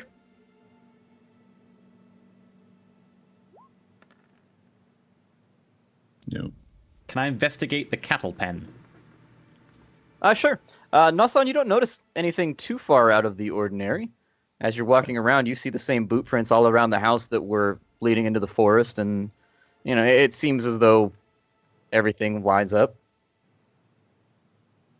Looking at the cattle pen, you don't really know that much about cows. That's what you just learned about yourself, is you went over there with the intent of being like, aha, these cows will crack the case. Talk to the cows. Is there any feed in, like, the cow trough? There's some, but not a lot. It is diminished. Can I nature With check? Going back in... Can I nature check to find out how much cows eat per day? And how many cows there are here? Like, I'm just trying to think how full this would need to... I would say no on that one. You can make a flat intelligence check if you wanted to. Okay, flat intelligence. I just want to hear you moo, E. It's also at disadvantage. And that should have a +1, so it's either a 4 or a... Yes, it's a 4 or an 18. You really, really don't even know what cows eat. As you're looking into the pen, you're like, shit, that's what cows eat? As you're looking inside of the truck. I try some of Like, it. I never really thought about it. Nah. He's sticking more things in his mouth. Going inside the house then, and I'm looking for like a comfortable sitting chair or something like that. Sure. There's a table on the right-hand side of the room with multiple chairs around it. Okay. Is there anything like near a fire? Is there a fire in here? There is a hearth. Yeah. It appears to be slightly warm.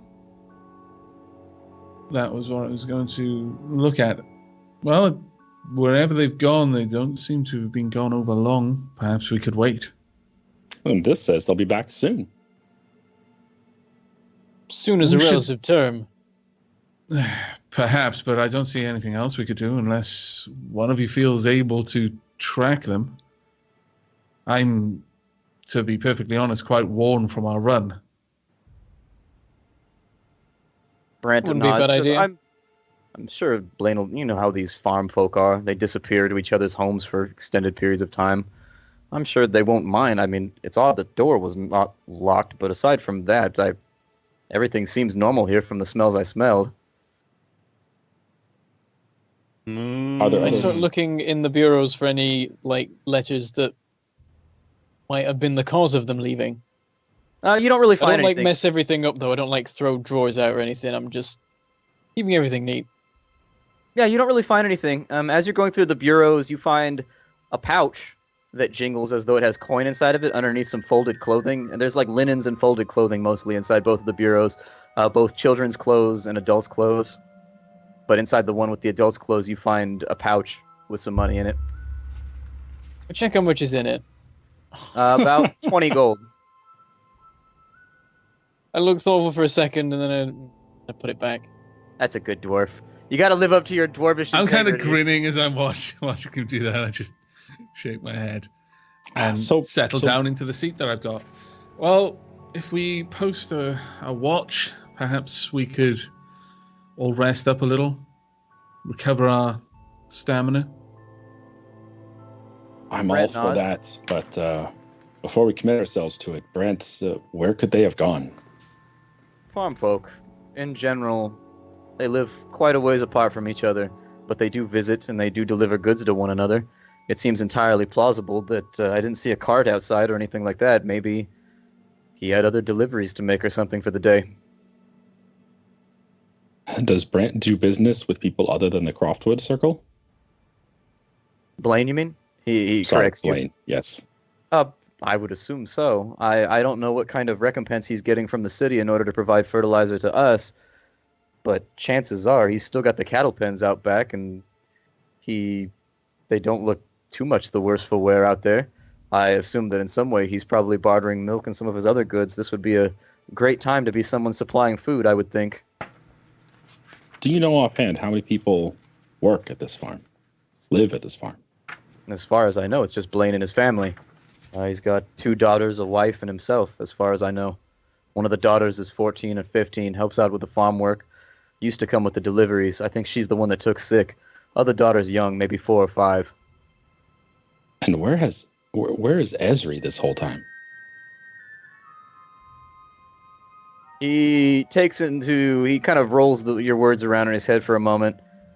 I would assume that Ezra comes from Woodley somewhere and meets up when the shipment's about to go out. From his clothing, as Lysander I'm sure told you, he doesn't seem like the sort for farm life. Okay, fair enough. I'm willing to wait here if everyone else is comfortable with that idea. Brent nods. He says, well, since the rest of you are tired, I can go keep watch. I nod to that. Though, after a moment, I tried to catch Mormon's attention. I say, turning around. If he has daughters and a wife, it's not as common for an entire family to wander off, leave a farm like this completely undefended, doors unlocked, money hidden in a dresser. Perhaps It is looking little around to see, does this look like the place that a family is living in? A family as large as that? Yeah, everything seems to jive with the story that he's told you. From what Mormon found in the drawers, he would relay that there were children's clothing and adults' clothing there, and it seems as though some of it might have been removed, perhaps indicating travel. If she were ill, perhaps they've gone to seek medical attention. It's all I can imagine, though. Taking a sick child on a long journey, something doesn't add up, but there's nothing else we can do here, I suppose, other than wait. Is there any other building, like a barn or anything other than the house and the cattle pen? Yeah, there's a silo along the side of it. Can I stick my head in the silo? Yeah. Falls in. There are several barrels, like 10 or 15 barrels stacked in multiple layers, kind of around the outside of the silo. You note that it stinks. It stinks something horrible in here. What does it stink like? Fertilizer. Okay. It reeks in here. Can It's I open eye-wateringly one of the horrible. barrels easily? Yeah, easily enough. You find one that's accessible. Can I taste the fertilizer? Yeah, by all means. Can I fall into the fertilizer I barrel? hope he's got to make a Constitution saving throw for this one. Did you taste it though before, or are you just copying what you saw Mormond and Nusson do? I'm copying what I saw them do. But Okay. I don't... you know what? I'm not the expert. So I look at the fertilizer. I don't know. So I go back into the house and I go, Mormont, I found some fertilizer. Do you want to check it's the same fertilizer? We can have a look. As you go out, you Does it see help us Brant track walk down past exactly you. when the salt is added? Brant brushes past you. He's turned back into a fox, and he's headed off actually towards around the bend and slightly up so that he can get a better view and keep watch over the place while laying low in the grass. I'll follow Dex over. What do you think? Too salty? So would I then just like test this the same way as I tested the stuff at You put the dookie in your I mouth. don't know. Yeah. So you go through I mean, the the same stuff process. that I tested essentially was just like fertilizer anyway, I guess. Yeah, it tastes the same. You get the same musky notes. I offer it to Dax before I try it, though.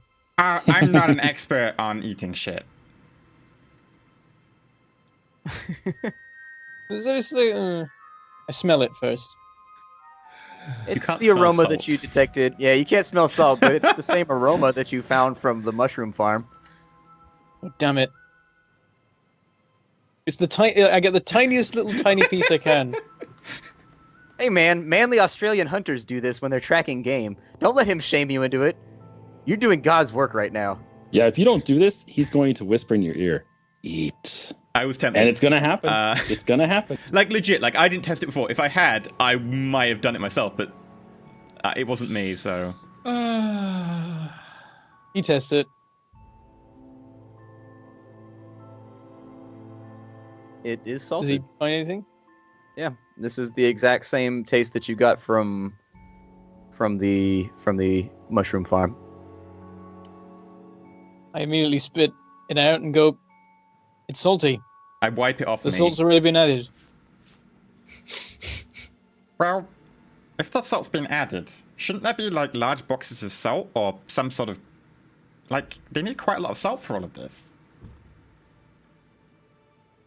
Mormon, you would know that it actually doesn't take that much salt to foul it, and judging by the consistency when you were looking at the fertilizer, you can't actually see the salt grains in there, which leads you to believe that somebody has made a very, very fine-grained salt, and they're not actually using that much to taint each barrel.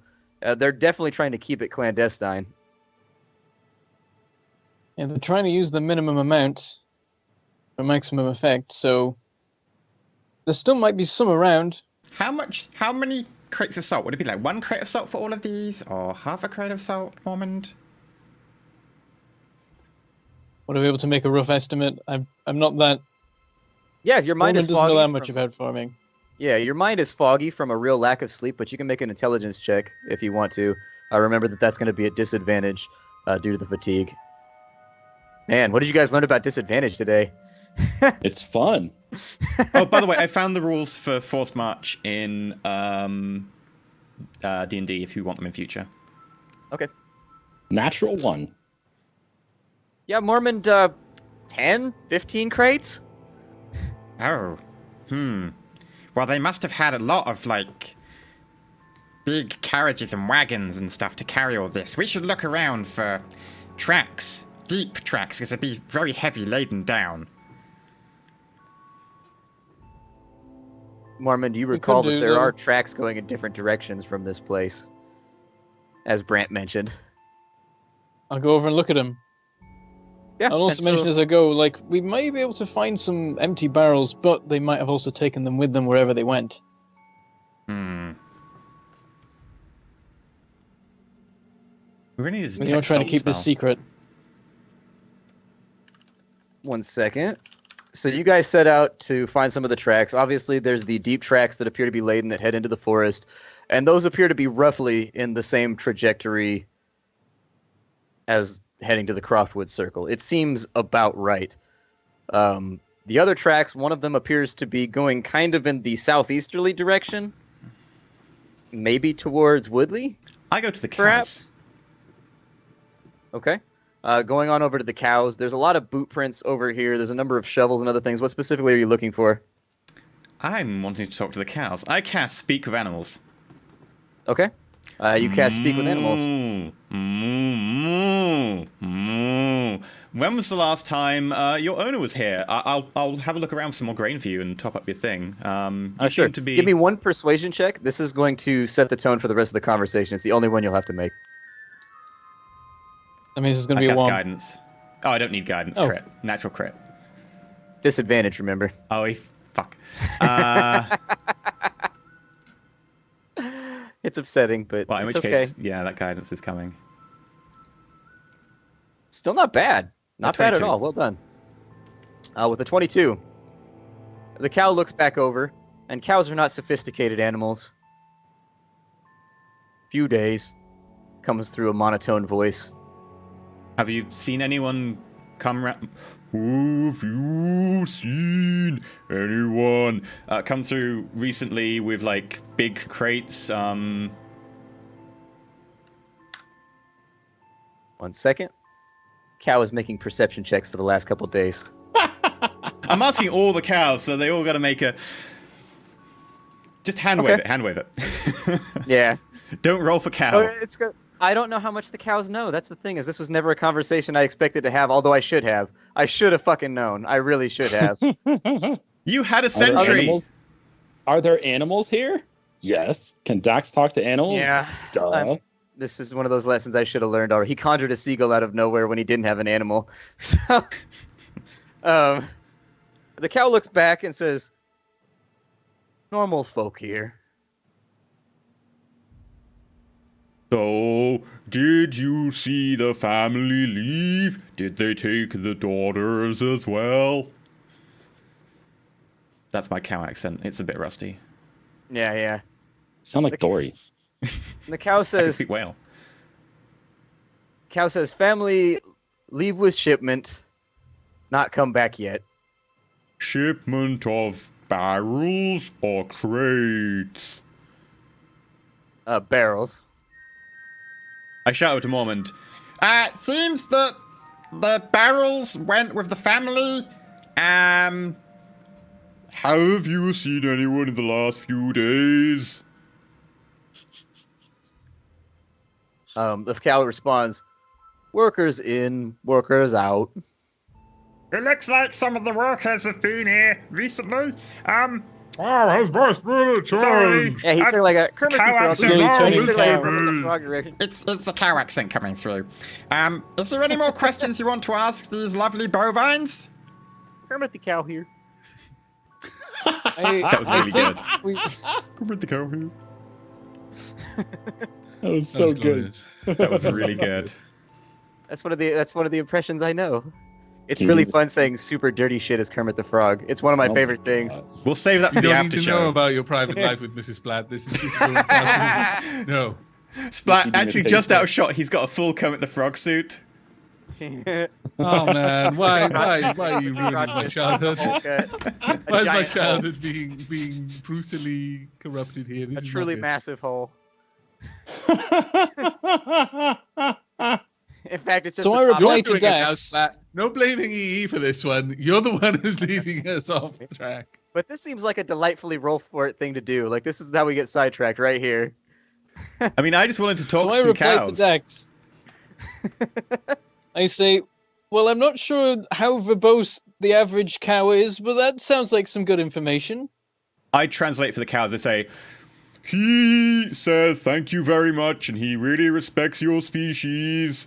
That the information has been helpful. We will look around for more grain. The cow says, "More fill food," Yeah. and looks at the trough. I will go look now.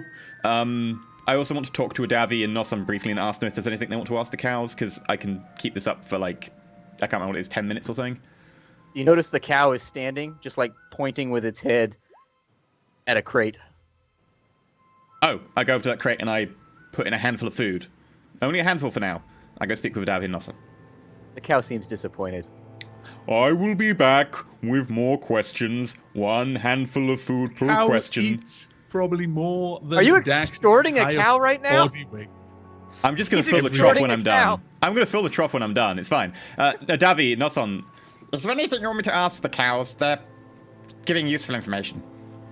You hear loud snoring, and Adavi's slippers are on the floor. Yeah. You just kind of The farmer's bed is like sunken under Adavi's form. no. Just It's in the shape of a U right now. This And I bed just was go back not to made sleep. for a Davi. Okay, I go back to the cows. Have you heard the human name word Esri? Yes. You're forcing me into your cow game. When was the last time? Do cow- you recognize that person? When was the last time they were here? He shakes his head. He goes, "Don't know." Have you heard Valma, Avabeth, or Ziggurat? The cow nods and says, "Ziggurat." When was the last time Ziggurat was here? Shit, we're off the tracks right now. Be creative. Yeah. The cow looks back, and you're talking to an animal with like 3 intelligence right now. This is a rough one. Not for some time. The cow's from Tirab now. I know. Yeah, notice. Not I for some just time. really don't want to do the cow is gonna kill Redbird. Oh my God, it was a cow. I could do Kermit the cow, but I can't do. You gotta Thank dedicate to the you. role, and I'm just not ready for it today. I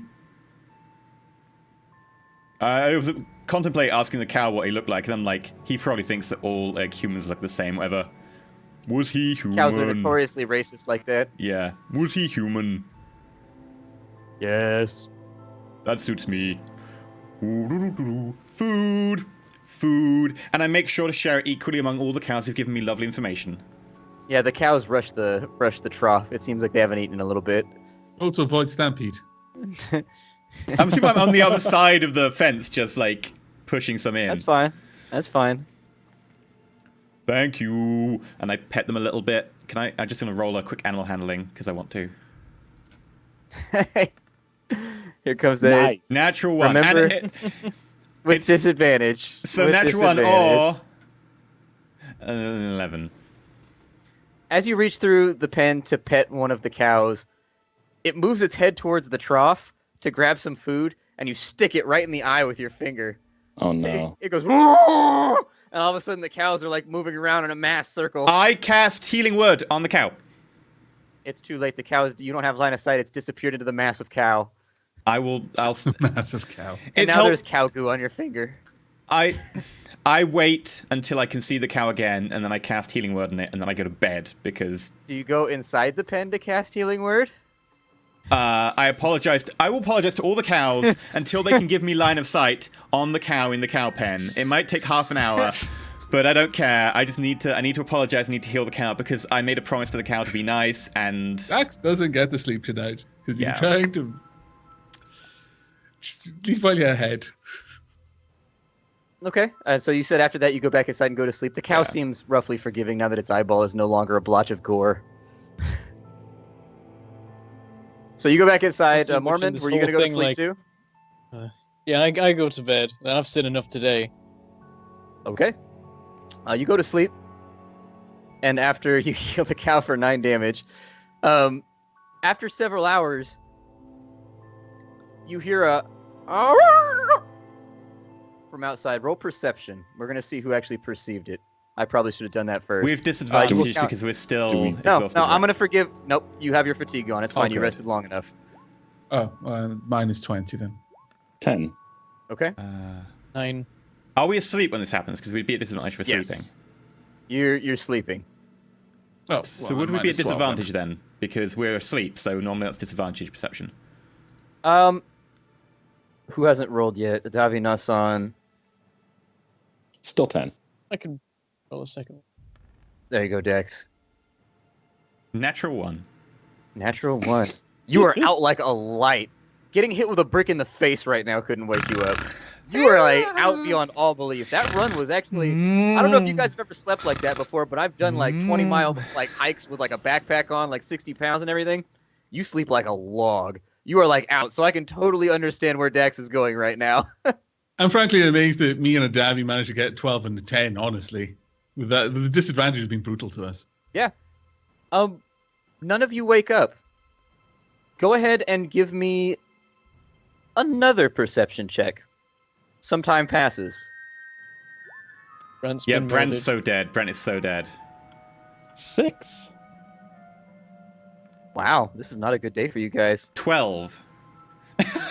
Mormon was the natural We're going to be one. slaughtered in Another our natural sleep. one. We are dead. We are so dead. Dax, you smell burning? You snap awake. The We are room so is dead.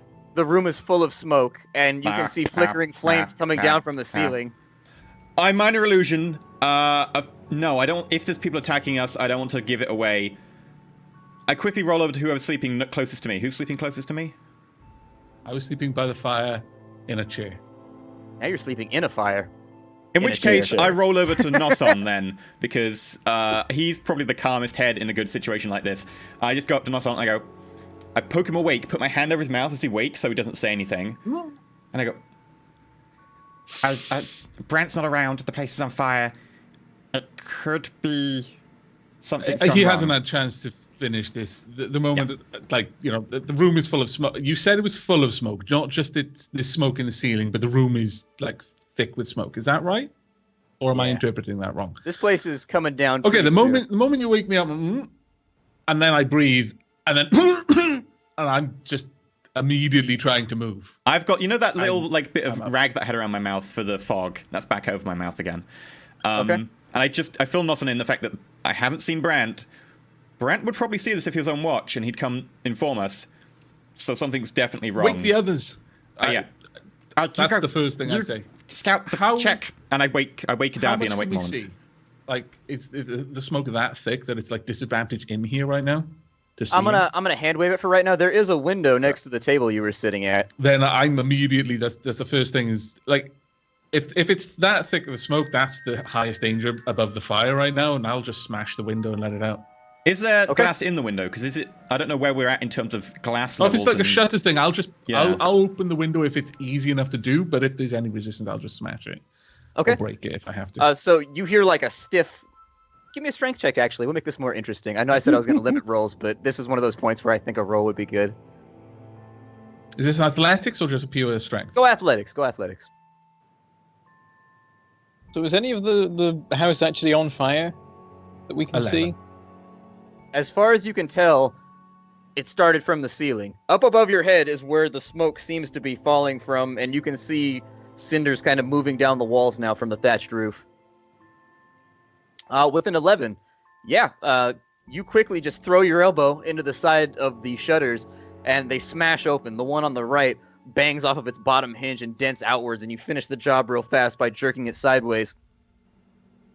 With that done, I just get close to the ground, like sort of crouch walking, and I'm trying to make my way to wherever the others are to help Dax wake them. Yeah, I've Okay. woken Davi and Mormon quickly, and then I've just informed them like, We might be under attack. We're not sure. Brant. There's no sign of Brant, which is not good. Place is on fire. So I'm grabbing my slippers and I'm getting to the floor and I'm trying to find my way to the window. Smoke's going out the window. I'm going that way. Okay. I'm Everybody making my way Honestly, over I'm to pretty one of the- sure we're being attacked. Okay, so let's do this. We're coming up on the break. Last declaration of action. How does everybody want to exit the house? Firstly, I'm moving window. to the door. I'm sat by the side of the door, and I'm going to push the door open, but not move into the doorway. Okay. I'm going out the damn window. Okay. Davi goes out I'm the gonna damn draw window. my sword and go to the other side of the door. Okay. I would like to inspire everyone. I'm spending Okay. all my inspiration right now, one for everyone. Can I use Okay. his inspiration to put my slippers on? It might be a waste, but sure, if you want to. Um, All It right, might slippers are exasperate on. him slightly. Just Roll a for question. slippers. Just a question. Since we got our exhaustion back, do we have spell slots back? Has it been that long into the sleep? Yes. No, it was only I Oh. was giving you a freebie on the fatigue because I felt like Okay. you would struggle, but So we everything ability else is checks. standard. Yeah. Okay. But we got our spell slots back when we were sleeping at the Yeah, but I crossroad, spent though. 2 Yeah, yesterday. but he's used some. Oh, because I I want the gotcha. information from the cows. What do you which want to is do useful. after you inspire everybody? How are you exiting the house? If you're going to exit. I'm going to stick close to Narson. Narson's the most competent person in this situation. I'm not really sure what to do in a house that's burning down and enemies, I assume enemies around us, so I'm sticking next to Narson. My Noson's assumption is that they are under attack because fires don't just start on roofs naturally unless there's like a storm raging outside. He hasn't been able to check that yet, which is why he went up to the door, opened the door while staying back so that you can survey the situation. Then, assuming, We're doing this stealthily, right? Noson's trying not to betray his position to it. Like, they're going to know someone opened the door, but he's trying to stay out of sight from anyone shooting him. That's why he just didn't move into the doorway when he did it. We'll do that stealth. Okay. You hold on to that one, but Nasan will do his when we come back from the break. Because the party has shit going on right now. Things are aflame, Okay. things are afoot, and in the next little part, we'll be back in about 8 minutes so that you can all join us for that. If you needed to get a drink, use the bathroom, Before or we go, anything though, else. I've got a super important question. David, do you sleep naked or with your robes on? With robes. Ah, thank God. Yeah. As we go to the break, by the way, the way I inspire people is burn, baby, burn, disco inferno. I'm whispering it very quietly as the fire crackles around us. Sure, that's the right song for this situation. I don't What would you prefer? What would you prefer? We don't need the water. Let the motherfucker burn. Yeah, like Burn, motherfucker, burn. I tried to stay away from that one. No. Too The late. roof is on fire. If you imply it, we're going to go there on this show. Burn the All right, Kermit the everybody. Frog suit. We didn't We'll see you start on the the- fire. Be right back, It's folks. always burning. We'll see you after the break.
everybody, welcome on back. It's time for some interesting things to take place. The party is trapped inside a burning building. It's on fire. It's on fire. Danger. And now they got to extract themselves from the situation. I'm not going to get that song out of my head now, you dickhead. That's going to be stuck there for the rest of this fight. That's what you get. That's what you get. So half of the party right now is stacked up alongside a door side. You guys have limited amounts of time. I'm going to make that clear right now. Oh, can I be next to the wall? Can I be next to the wall? If you want to. Just be next aware. to the wall behind Nothing. The house is made of wood and thatch. So you've probably got limited decision-making time. As far as this goes, Adavi, as you bust through the window, give me a perception check, please. It's nighttime, but I'm given that the fact that there's a giant fire raging behind you, there's not going to be any penalty. 18. Nice. Not bad. Not bad at all. Yeah. You see a line of crossbowmen all taking aim at you. You see 3 Fire! individuals standing right here. The one in the center is wearing some pretty nice gear. He's decked out in a way that he's got access to some money. He's wearing a shining breastplate, and on top of his head he's got a feathered hat along each side of him. He's Fancy. got a long sword and a short sword in their sheaths. 2 guys stand alongside him, both looking for all the world like human masses of muscle that really, really, really want to hurt you. As he sees you bail out of the window with that perception check, over the roar of the flames, you hear him say, "Well, look at that. Francis did have accomplices. Huh."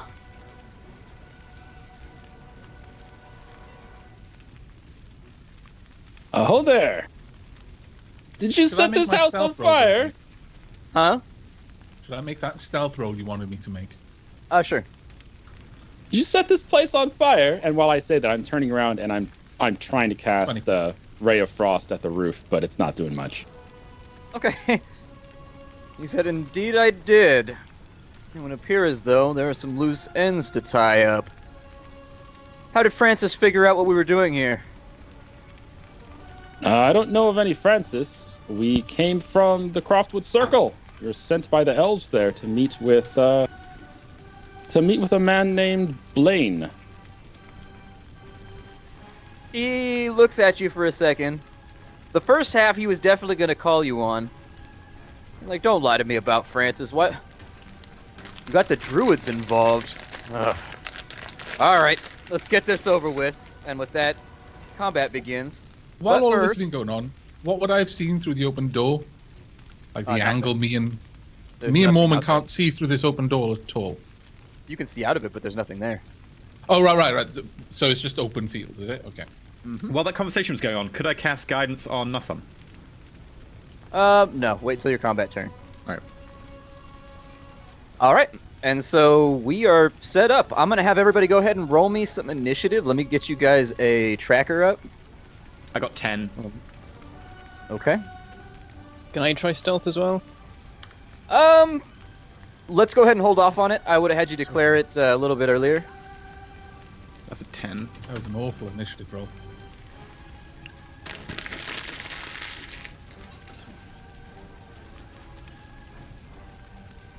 Whoa, I forgot Mormon. to select my character. Damn, Mormon. Nice. That's it. -10 because you made me do it manually.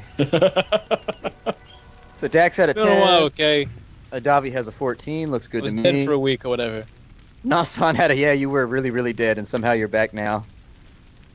Alright, and so we will sort that. There we go. Mormon is more than likely up first, but let me roll some initiatives for our lovely individuals here.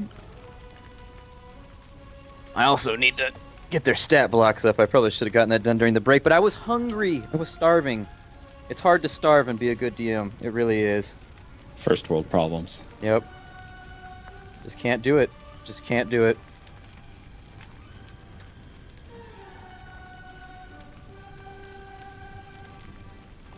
Ooh, that does not bode well for you guys. The Okay. 3 that are seen right now by Adavi rolled a 19 as a unit. So, yeah, Firing that's squad. going to be kind of special. You guys need a new Adavi. Quite possible, yeah. Let's see Oh, what can, that you- Okay, so the blocks are 5 meters, 5 feet. Got it. Yep. Mormon, what do you want to do? Oh, you got to put him on the tracker. Yeah. I'm Martin's gonna run on. out of the door, and upon seeing nobody there, I'm gonna go to the left because that's the side of Davi was on. Okay. So go ahead and move your character, and I will adjust the fog of war here. Mormon isn't on the tracker. He's on my tracker. Not on ours. He's not on the tracker. I don't see it. That's weird. Can you delete him and add him again? Yeah, I'll delete him and add him again. Let's see what happens here. All Bye, because Mormon. you didn't click yourself, Mormon. Goodbye, There we go. Mormon. He's on the tracker. You just need to get the right initiative. There we go. He was on the tracker before Yeah, on so fine. mine. It's weird. He was sitting at Yeah. the top. We're good now. All right. So you moved to there. And I guess I can't see anything where I am at the moment. Yeah, I was gonna say you could move to the corner and peek around. If that I might with remind Zach? you of one thing that you seem to may have forgotten as a player, you've got a longbow. Oh yeah. But still, I don't have an angle where I am. No, He said but you you get to could the corner. use your action now to prepare it. Oh right, okay. Yeah, I'll draw the longbow, Okay. and that'll be my turn. All right. That's going to advance us to here. All right. Oh god. Oh god. On his turn, Oh god. he puts his fingers in his mouth and he whistles, but it's a very distinct whistle. It goes from down to up. There you go. I can whistle. I just didn't want to do it through my microphone because it'll be like whooshy whooshy whooshy whoosh and it'll sound shitty. And you hear the clang of something. The clangers. Mormon, something's behind you, and it's approaching quickly. Behind who? Behind Mormon. Oh. Now, like, turn to face, or that probably isn't a thing. No, it's not your turn, so you're kind of stuck where you are right now. Aside from that, Do we the two of hear the them don't- clanging? Yes. Aside from that, nothing much really seems to happen. They stand there. They advance slightly, and they start walking towards the house. And you notice that when they move, these are trained combatants. They move with purpose as they stride forward. Can you Like they hold a formation, essentially. could you remove the fog between myself and them? I can indeed. Thank you.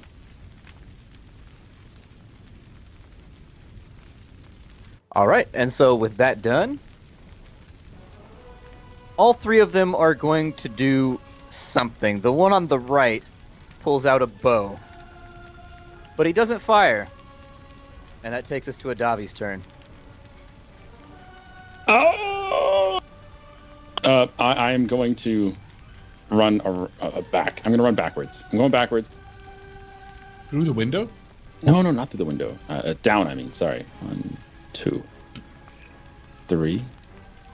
Can I hide behind a tree? Is there any tree to hide behind here? Like there? Yeah, that's a tree. All right, that's a tree, baby. Now let me see if I'm still in range. Yes! Yes! I am going to cast Hold Person Okay. On which one? on Mr. Righty and Mr. Lefty. I'm going to leave Feather Boy alone. Okay. So I'm going to do Twin Spell, which uses one of my sorcery points. Sorcery points!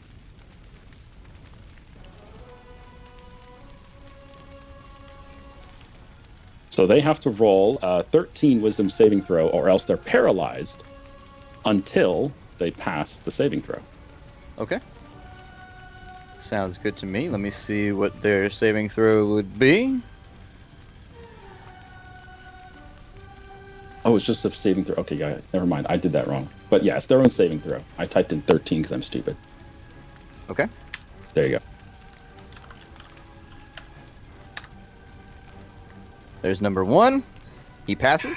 So that's that- going to be the one on the left. Okay. And then number 2, the one on the right. He passes as well. Balls. Nice And is try, that your though. turn? That was a good move. Yeah, that was a good pull. That was something that would have, if it had worked, would have been just like, well, shit. Well, worry, don't now worry. I get to say. It'll be better Now, next now time. I get to say, well, shit. Yep. That's when something happens, if that's the end of a Davi's turn. That's the end of my turn. I can At the end scream of a little, Davi's right? turn. I'm gonna scream a little. Yeah, you're going to scream a little, ah! At the end of a Davi's turn.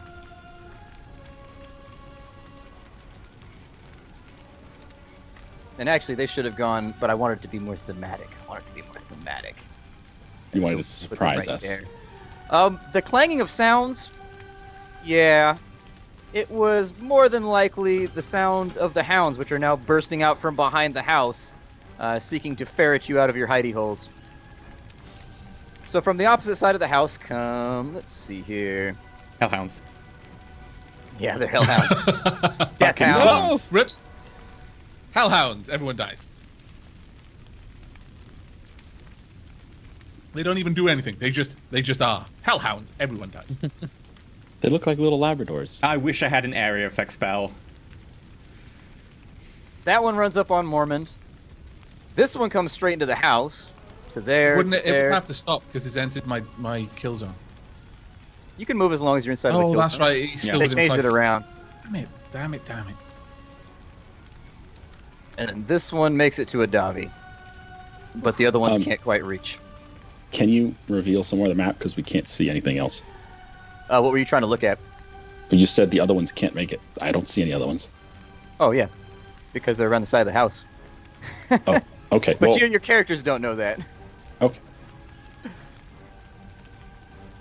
All right. So, Can we with our see doggies- back along the house though? Like not round the corner, but can we see a little bit further back that way? Yeah.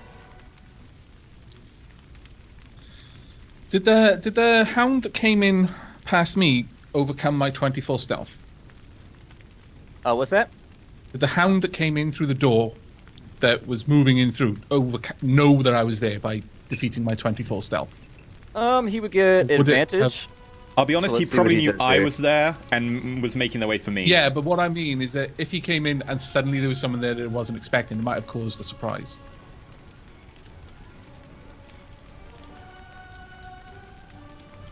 Yeah, that seems possible. Although, I gotta make their perception checks first, Yeah. because they've got special smell sense or whatever. So they get advantage versus... Wow, first dog is doing terrible. 2 and 1. 7. Wow. 11. 11. So no, they didn't overcome your stealth. So they come around the corner. And that means I need the surprise rules.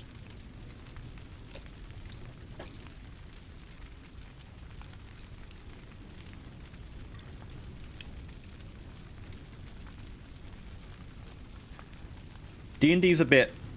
I think it's a bit ambivalent about surprise in the middle of combat. Whereas Shadowrun spells it out. Because it's a gritty system. I don't think D&D has full rules for that. Yeah. Let's see, unnoticed by adventurers. I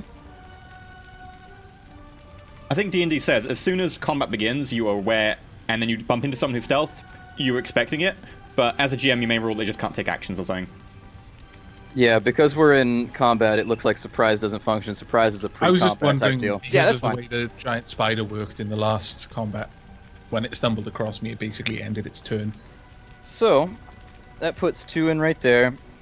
We're going to try and roll through this as rapidly as possible. Maybe because spiders are just really, really dumb. Also possible. Very, very dumb spiders. Can I ask for a description of a hellhound? Yeah, what's up? With the hellhounds are kind of like fiery wolf dog things that shoot fire from their mouths and leave like cinders everywhere that they walk. They are pretty gnarly in Shadowrun. They're not as bad in D&D. In Shadowrun, they're like fuck your life quality if they show up. In D&D, they're like, they're like a middling enemy. So these are actually hellhounds. No, these are just like mastiffs that they've released. Oh, I was like, Good, okay. if this is all hellhounds, we are so screwed. The area effect would kill us. Alright, so we've got 2 dogs attacking Nasong. That's a 20. Number yeah. 1 rolls a 20, so that's going to be a hit. Number 2 rolls a 10, so the one that's directly to the left of you is going to be number 2. Sucks to be him. But that's going to be a 1d6 plus... Oh, that's not too bad. You'll be fine. As the dog zigzags into the room and takes the corner, he latches onto your leg and gets you for 5 damage. What I need you to do now is I need you to make a strength saving throw, please. Oh, this is knockdown? No, it's probably a grapple of some sort. No, natural Oh, one. no. Oh, no. As he grabs your leg, this thing is ridiculously powerful. He jerks sideways, and you're not expecting the power that comes out of this thing's neck. It twists you sideways, and you're now prone. Okay. Could you go over the prone rules for me? Oh, yeah. Let me go ahead and take a look at the... Enemies get advantage if they're within 5 feet of you, disadvantage if they are further away than 5 feet, I believe. Yeah, it's something along those lines. Which unfortunately means because that one went first, the second one would get we won't advantage. retcon it. Okay. It's fine. Mormont, you've got 2 little friends here. Let's see how this goes. Oh. 19 on the first little furry friend. Woohoo. That was an 18 for a second. I was like, nope. Okay, so the first little furry friend, this time around, I'm going to wait. Give me a strength saving throw real fast so that I know if the second one gets his advantage. All right. 17. Okay, so you make your saving throw. The second one does not get advantage, but you are going to take 2 damage. The dog That's not too slams bad. into you from behind, but given the amount of armor that you're wearing, it's actually just the force of the impact that catches you off guard. It's not actually any penetrating damage. It's just he hits you and you stumble a little bit, and it knocks your neck back slightly. And then we finally have the dog that's on Adavi. Womp womp. He Well, runs up on eight. Adavi, but when he goes out to bite you, he only gets a hold of your robe, and you hear kind of a ripping tear as he takes one of the hems off, but he doesn't get any piece of you. Doesn't get any piece of you. Hey, lay off the fabric, mutt. That's going to put us on Nassan's turn. Okay, how does doesn't. being prone affect my turn? Oh, no, it does, because the dogs are between. Half I move believe to it get takes up. half of your movement to get up. Okay. Well, that's fine then. I simply get up and then I attack the one that attacked me. So Sure. the one that is above the of the 2, the one that's further to the north on the map. Okay. Give me an attack roll. Each one of these squares is 5 feet, is that right? That is true.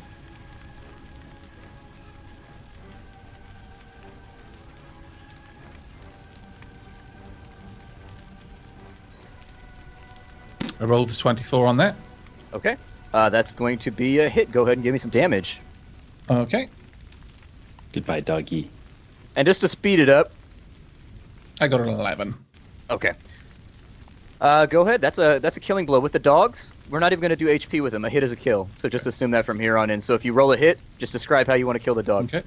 As the dog, grabs my leg, basically pulls it out from under me, I kick with my other leg to, get it. It's more off me, and it's recoiling because I caught her on the snout, and I quickly scrabble backwards, and without the typical flare or anything, I just simply tried to stab it, and while it's just stood there, I just managed to get the spear directly just beneath its chest, almost in the collar area, and just straight up into its rib cage, and then just pull her out with a slick.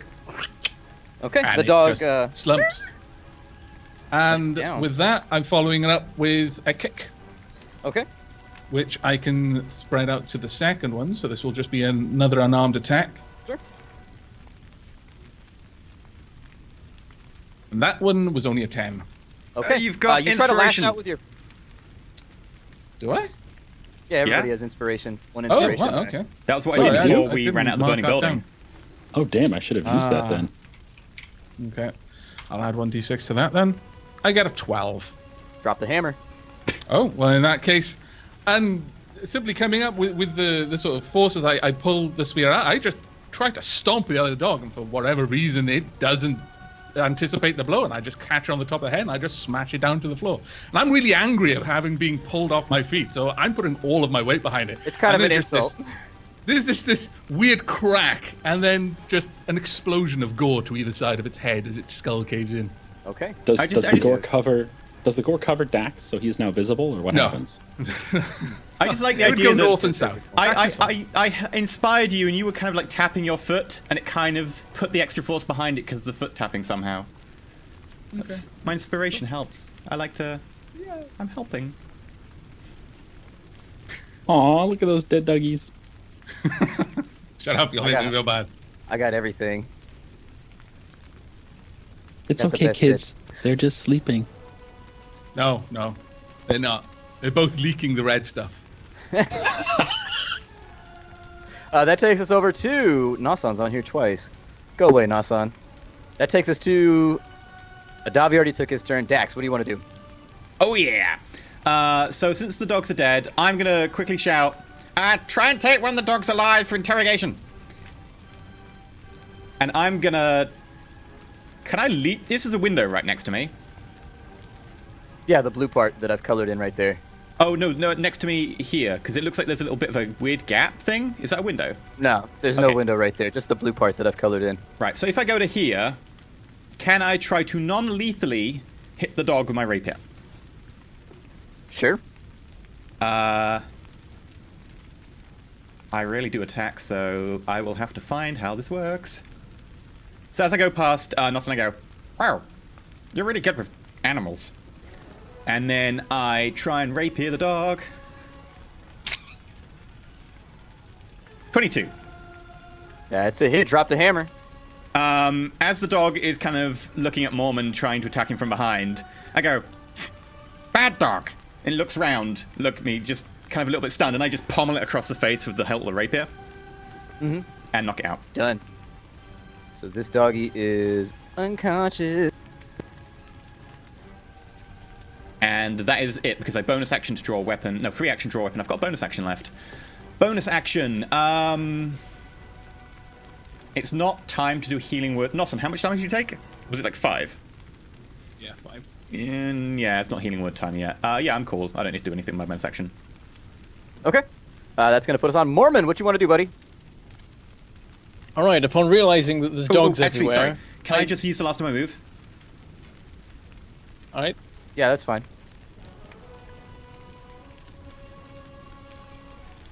You just move there. Okay, so yeah, so realizing that there's dogs all around me, I spin around 90 degrees to face this guy here. Going, oh, you buggers, and I don't draw the sword. Instead, I raise my hand, drop the bow, and then suddenly the sword appears in my hand, and I grab it and swing down.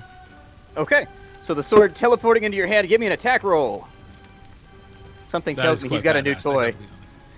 He was just like, whooshing, wah! You have advantage Oh, no. because I'm Yeah, flanking see. it.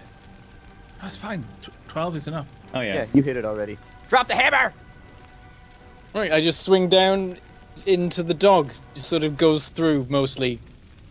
Probably not all the way. There's bonus. It was so and stuff. bad as up until how'd you kill it? I just swing the sword and it goes through it mostly. I mean, killing things with swords is pretty simple. You either stab or you slash, and this was a slash. Okay, so there's more bits to it, but Mormon doesn't know about those things. He stabs, he slashes. Mormon is a simple man with simple desires. I like the idea that You read about Mormon's parrying actual claws. like sword technique is just based off his woodcutting skill. He just treats it like a very large axe. He's just like, oh, we never just learned bring this it down personally. like that. He's supposed to carve stone, but he was like, no, I want to kill things. This is how you do it, right? Yeah, he Yep, just slashes in and... Sort of.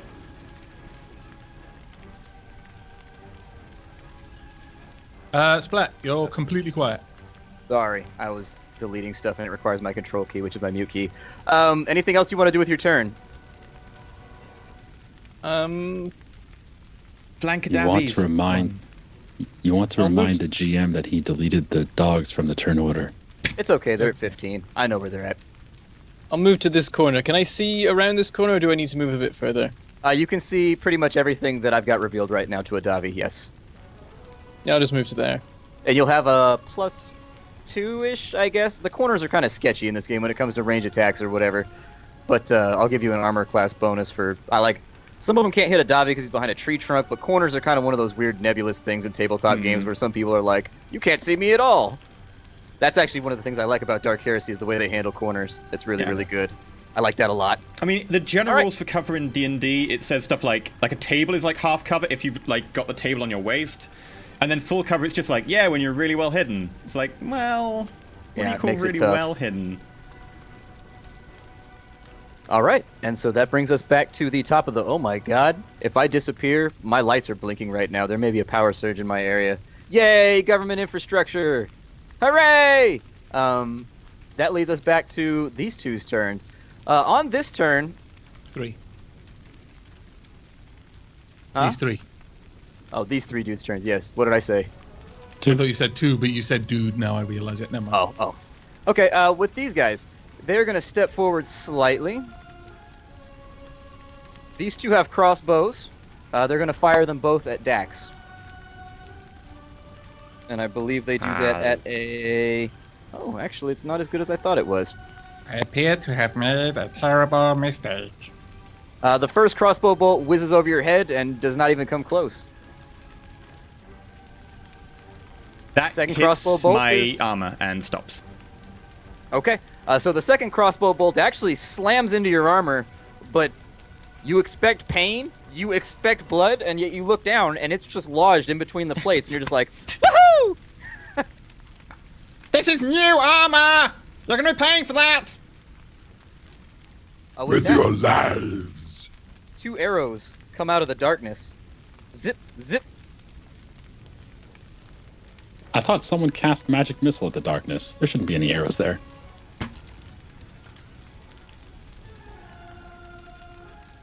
$17. Mormon, what's your armor class? It is 16. Okay. So the first one's a hit. And the second one is also on Dax, but that's going to be a 13. So the Which first side one- of me does this hit me from? You actually, as you see the arrow go and stick into Mormont, doing, let's see here, it should be 1d8, but what's the bonus? We'll call it...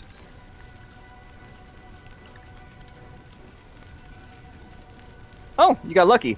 4 damage to Mormont, as an arrow embeds itself in your shoulder from the darkness. As the second arrow flies overhead, you hear it go ting and bounce off of Dax's shield. Just pure luck. He had the shield in the right spot because the shot was coming out of nowhere.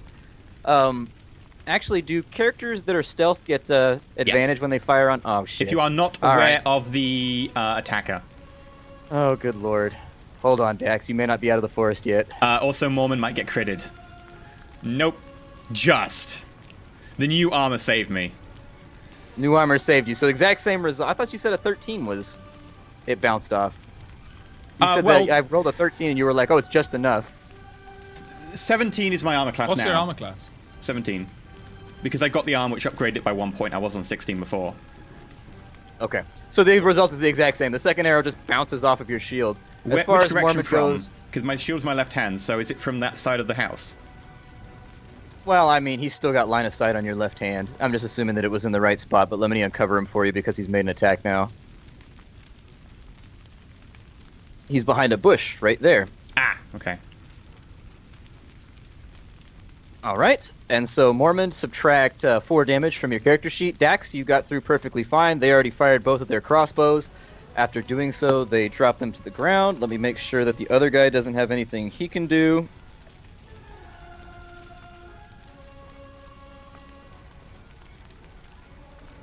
That might be interesting.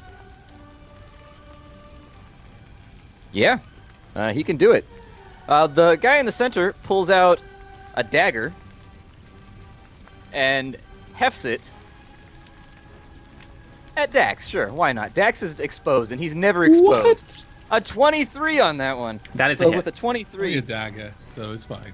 yeah, he throws the dagger, and he is remarkably on point from this distance. It's rare that you see somebody with that kind of skill. It's going to be... Does he not have disadvantage at that range? No, it's up to 60 feet. Jesus Christ. Oh, never mind. No, it's 20, 60. Never mind. He does have disadvantage. Let me roll again. Doesn't matter. Doesn't 20. matter. Doesn't matter. You take 5 damage. As the dagger thuds into the first arrow strikes, you're like, yay! The second one bounces off your shield, and the third one right now, it kind of feels like you walked into the wrong chef's kitchen. Shit is just flying at you from every direction. I mentioned the warranty on that one. This one I'm going, ah! And the dry cleaning! Blood doesn't come out easy. Adavi, what do you want to do? You're up. Splat, I want to know what kind of kitchen has arrows flying through it. Well, like, you know how in, like, The Little Mermaid? Fun kitchen. Yeah, it's a haven't kitchen seen where they that, get I'm sorry. creative. Maybe they're sharpened kebabs that he's just got, like, on a little slingshot thing. Okay. Oh, I'm sorry, it's the doggies' turns. It's the doggies' turns. I Oh forgot. yeah, doggy said 15. Are they going to come around the corner? They are going to come around the corner. There's one about to bite you in the bum. Look who's coming round the bend. I Let me turned make around. sure that I've got their movement correct before I go too much further. Because dogs seem like they would be fast. 40, I think. Yeah, I would have thought that dogs would be really fast. At least as fast as we are. I would assume so, too. Let's see Unless here. they're like Chihuahua-sized dogs, in which case... This one is going to carefully... Let me see where he can end up, actually. Let me do some measurements here. Oh, he can make it. Good. Okay, so he's going to be on Mormund. Won't he move through my zone of control, through the doorway there, and then out of it? Yeah, I'd say there's a wall in the way. Like, it's one of those things that's kind of nebulous. Like, you're behind a wall, so... Yeah. Okay. You stick your That's- foot out and that's try to fair. trip him.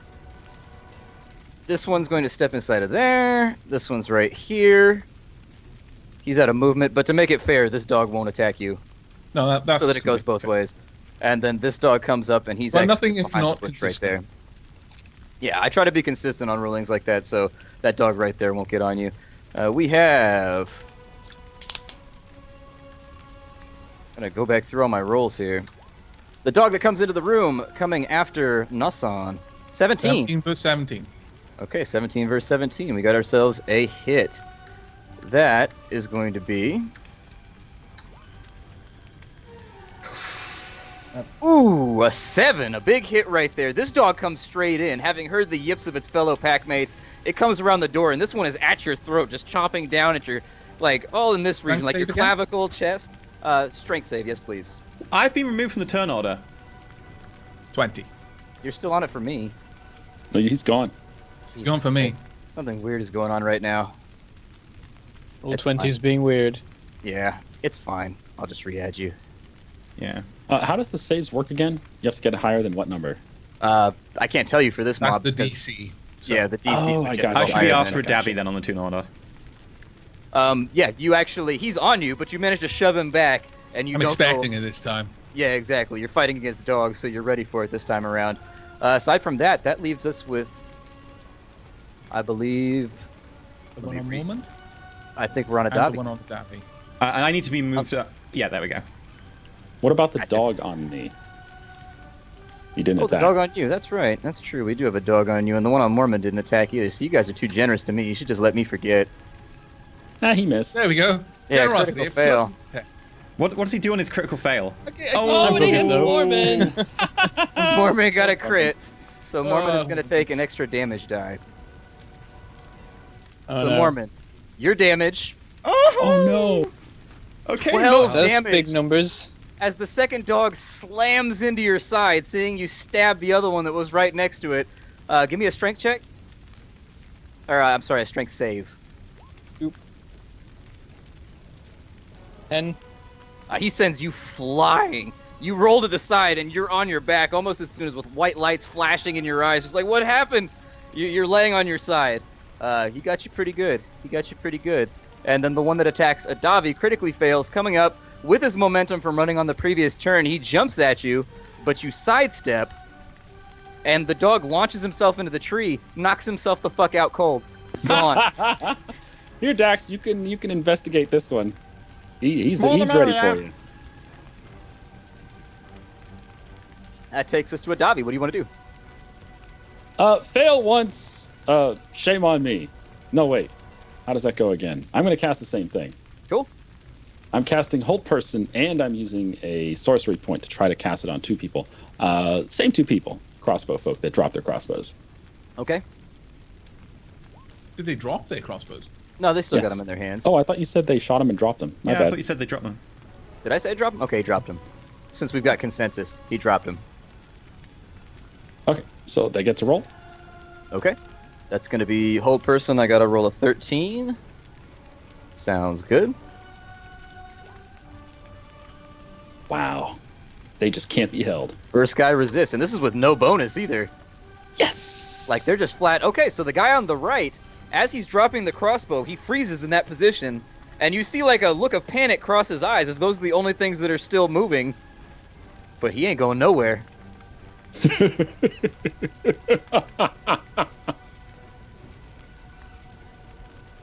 All right, so what do you want to do? Well, the only thing I have is a bonus action, right? I can move or something. Yeah, you can move, and you have a bonus action. I like my tree. Yeah. I like my tree. I'm gonna chill right here. I'm gonna taunt them a little bit. And I say, "Is that all you got? Just some dogs?" You're so fucked. But he's not, because he's behind a tree. He's got the all-protecting savior of man right now in front of him. Is it me then? It is Nasan. Okay. Is Nasan not on the tracker too? No, he's on the No, track. I'm on Sorry. tracker. Oh god, the tracker's being so weird today because everybody's on mine. Sometimes you guys are on it 2 and 3 times, and you guys are saying you're not on it at all. It's like, I don't know. Right. Well, what I am going to do then is straight up, seeing the dog come in and it went for me. I knew what was happening this time. It still managed to catch me, but I was prepared for it. So as it catches me, I'm already swinging my spear around. I just try to jam it down on top of That the attack thing. roll. Oh no! Critical fail. No! As you bring it Yeah. down, the dog dances backwards, and your spear actually sticks into the corpse and into the floor of the one behind it. And you're gonna have to use an action to unwedge it. You're gonna have to use an action to unwedge it because it's in there. That's You had some right. fervor on this one, like you were trying to Yeah. bring it down in. It's the chainsword in the okay. table all over again. It is. Oh yeah, it is. Chainsword and Absolutely. spear. With That's that, I am going to Break out that kung fu. use a key point. What was it? Sorry. I was gonna say break out the kung fu. Well, I'm not sure I can make an unarmed attack if I fail to hit the last one. I might be able to. I think you check can. it. I think you can just make I'm a making it- free attack with your bonus action, make it unhanded. I don't think you have to hit. Pretty sure it's a bonus action. Let me check Yeah. real fast. Yeah, just to, double check that because I wouldn't want to unfairly get more attacks than If you're gonna spend a key point, I'm expecting you to like basically use the spear as like a pole, and then you're gonna grab it and spin around it, kicking everyone like they do in the Matrix. I on a critical fail, if that was a normal missed attack, maybe, but on a critical fail, I'm not going to say that I have the sense to pull off something that badass. I'm gonna Well, it depends on your pose- attack roll. You could roll a one on your attack roll and go flying off. Splat. Into Yes, the fire. flurry of blows. Immediately after you take your attack action on your turn, you can spend a key point to make 2 unarmed attacks. Well, what about the regular monk attack action? That's just a regular martial arts thing. I don't think you It's require a hit. When you use the attack action, you can make an unarmed strike as a bonus action. So it's just as long as you attacked. You don't have to Okay, hit. well, I'll just have a regular unarmed attack then on the dog. Okay. Oh, it almost was a 7. Almost. He rolled a 9. You lash out as the spear goes in. You kind of try to swing yourself sideways and lash out at the other one, but it's going to be a miss. Okay. And following that, I'm actually going to use my key point to use patient defense. So seeing that I missed with the first one, my spear is now basically lodged in a dog. Okay. And my blow missed, and there's basically 2 attackers here. I'm using patient defense, which effectively means I'm taking the dodge action as a bonus action. Okay, cool. Sounds really, really good. Realizing that your onslaught has gone without any purchase, you backpedal a little bit, and you kind of just square away and get ready and recenter yourself for whatever's coming next. That puts us on to Dax's turn.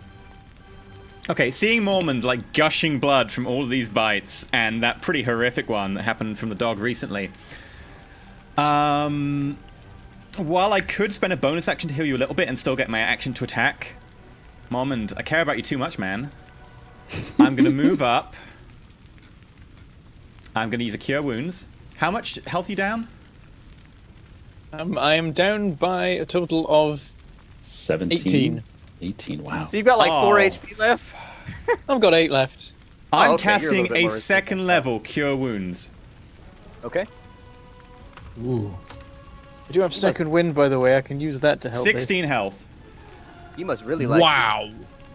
Because Like that, life like it never cleric. happened. Now suddenly I'm Yeah. fine. All is awesome in the world. Wow. Very nice. This is Very why nice. life cloak, man. You still have a little bruising. I'm then going to spend my bonus action to disengage from the dog, and I'm going to hide behind the tree. Does the dog Okay. get a reaction if you Can disengage? you hide though? Not if I Because you've disengage. used your bonus action, you've used your action. To what? You've I'm not, used your I'm bonus not action hiding. to I'm not disengage. hiding. I'm just gonna Oh, right, cover, right. cover, not Yeah, not he's hiding. just gonna use sorry. it for the +2 or whatever. Yeah. No, I get you. Specifically, can I not even see out from behind the tree? I just want to be able to just like hide as much as possible. I'm small. That's can I a do bush. That? That's a bush. So things Okay. travel through it. I fired arrows through bushes before, so it'll give you a bonus. Perfectly honest, arrows will go through a metal wall sheet. Yeah, Yeah. Incredibly. Okay, in which case I'm gonna move to here. I'm still gonna get attacked by that dog, but I think it's better than being in line with the crossbow bolts. Okay. All right. Sounds good. That puts us back on Mormund, the man with the initiative today. He's also So the man with the I- arrow wounds. Am I prone right now? Yes. Yes. So half Is your that an- movement to get back up. No, that's not bad. That's not Yeah, too bad it's then. not- Okay, I Some jump games up, it's turn just- around, and stab at the dog. Okay. Give me an attack Stabby, roll. stabby.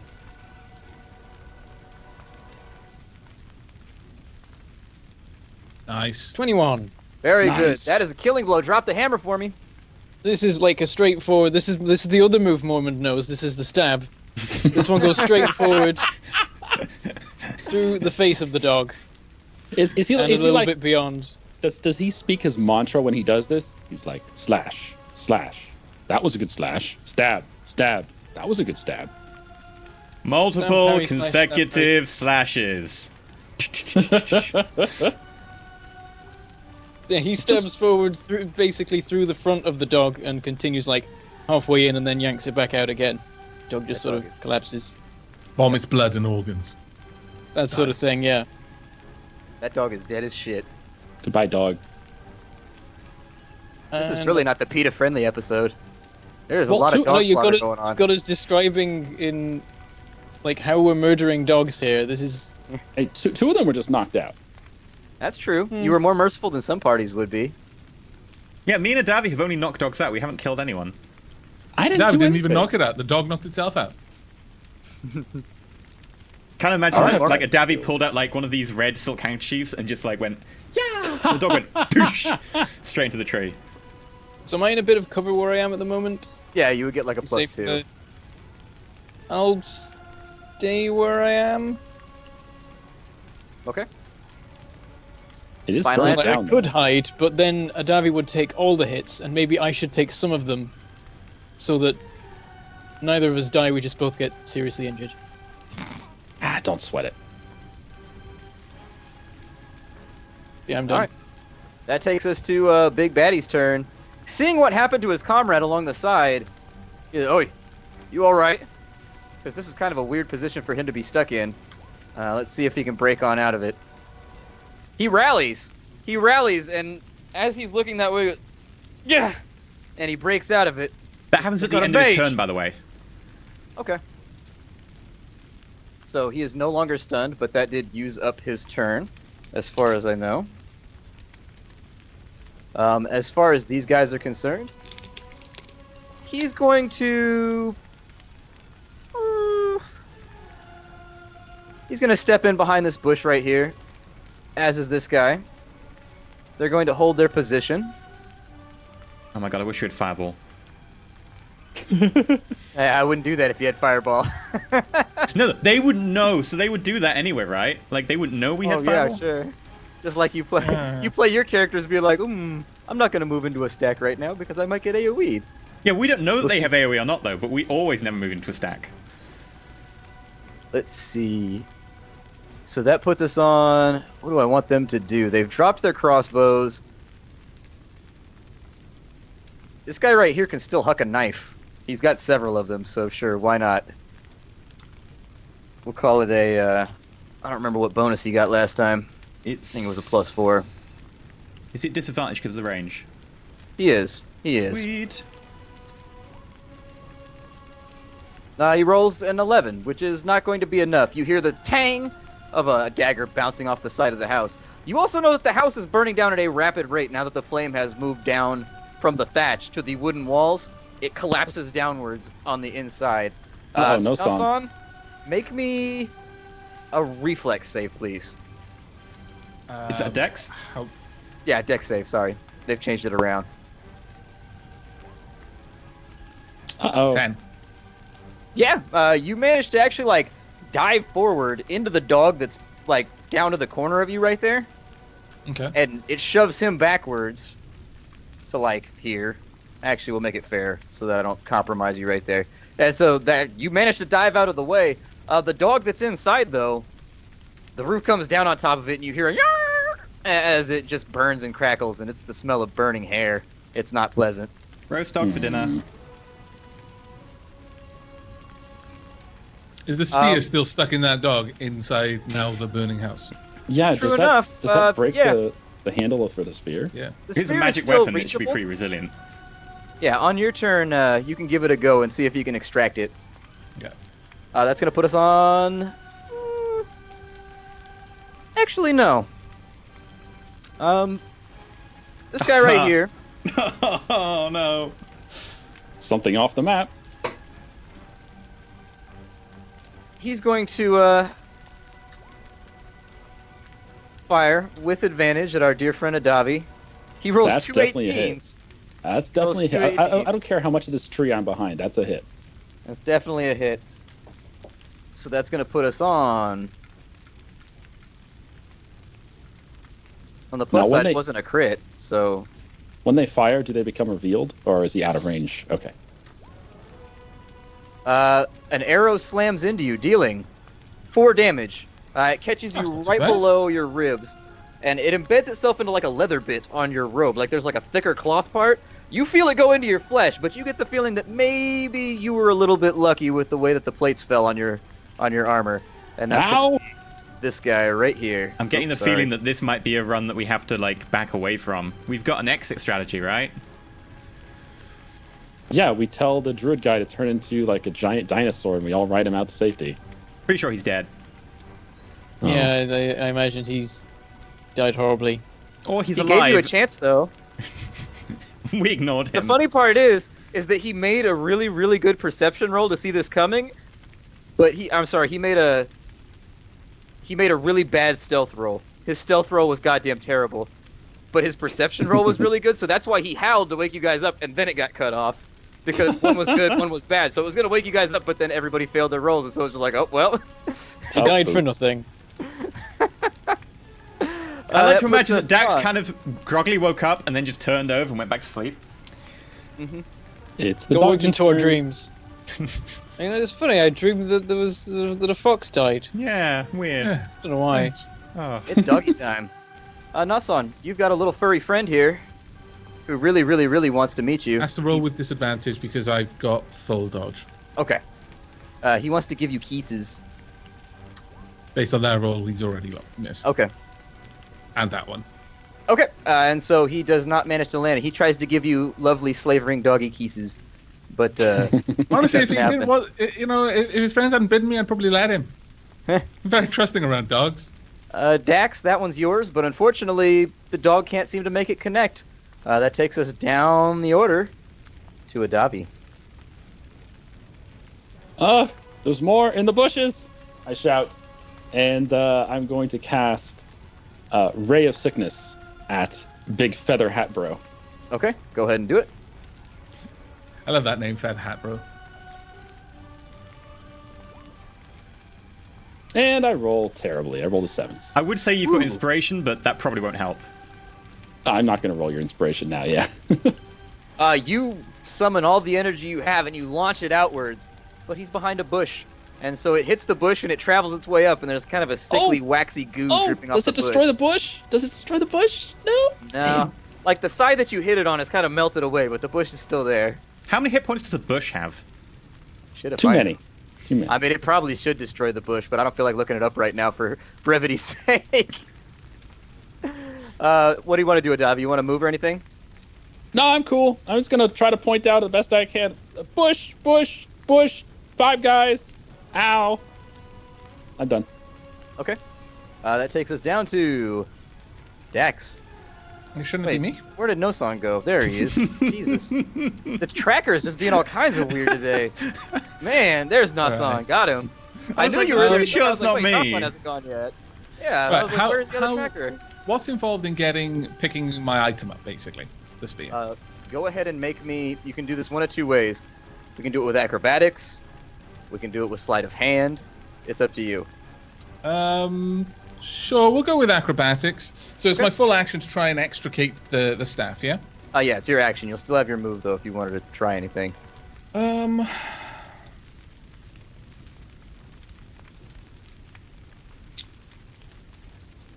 Hey guys. Okay. Hey guys, what if these dogs that we're killing were the pups that were stolen from the druid camp? That would have been a good twist, man. The problem- I'm kind of bummed out I didn't think about it. The problem with the Right, spear so- thing, though, is if you pull the spear up, you can't use your bonus to attack because the bonus needs you to make a normal attack, doesn't it? Or something like that? Mm-hmm. Yeah, Yeah. the bonus requires that I make a normal attack, yeah. But I'm going to reason that Nonso wouldn't willingly leave this spear there, Man, you and that spear. even if it means he's not going to attack. It's his bestest buddy. It's his autocannon. It's his assault 15. cannon. On Oh, dex- yeah. On acrobatics. You can't get it from the angle that you're currently standing at, but you see a hole through the rubble upwards, and so you jump, and you pop like a split in the doorway, and you reach through, and you slide it back and through before dropping back down to the floor in a ready position. And once again, I'm going to pop a key point and enter patient defense again. Awesome. Okay. Sounds good. That takes us down Actually, have I got my movement? Yes. there? Okay. Well, what I'm going to do... Well, actually, no. I'm in combat with him, so I'll simply stand there. I mean, There's no point in I'm moving. probably going to kill him in my go if you don't want to use the key point for patient defense. There's 2 enemies there. I'm going to kill the one next to you, is my plan, and then the one next to me, like, I can take a hit if need be, and then my turn after I was gonna heal you. Yeah, I'd say that was Metagaming. metagaming. My plan was to use it. So, thank you very much, though. But I will Everybody be gets a depression die. Damn it, splats So I onto can play us. whenever I want to -6 you. Ah, but do I get it? Because I wasn't going to do it anyway. I was the paragon of rule following. Damn This it, is how you- Dax, always causing me problems. This is Hey, like when all the Crazy cool Ball run kids a lap ignore the with one guy GM. fucked up. Yeah, go ahead. So you're done, Nasan? I will actually say that when I bounce down, while I'm still in range of the dog, I would move away from the burning house simply because the house is on fire and it's collapsing. Cool. And it's probably billowing heat out as more and more of the wood is taking light. Sounds legal to me. Is that your final move? Yep, that's it. All right, Dax, you are up. What do you want to do? Well, I'm gonna be hitting one of the dogs. Nos on isn't down yet, and I can probably save the heal for a little bit later, especially considering I can heal so much. How much you down? I've got 10 hit points left. How much you down though? Because I don't even know how much I heal. Well, Yeah, I can wait for you to make another hit. So I'm just gonna hit the dog. Okay, give me an attack roll.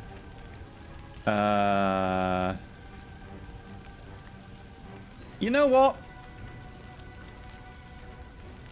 No, I'll do it with my What? rapier. I was about to say I could kill one with vicious mockery and shame it to death. Okay, I've got to. That's too cool to pass up. Bad Dax. Yeah, make a Bad DC boy. 14 Wisdom Bad. saving throw. I'm gonna say I look at it straight in the eye and I say, yes. everyone was waiting for that to be a 17. I was like, it's gonna be 17. I look at the dog straight in the eye and I go, bad dog. The dog looks at you, and then it lays down. It exhales softly, and its eyes close. God damn it, Dax. You just killed a dog. By Can It died I do it depressed. non-lethally? Because I said bad dog. No. You said you were Okay. gonna kill both. Yeah. You killed it with your words, you savage, horrible monster. it died sad.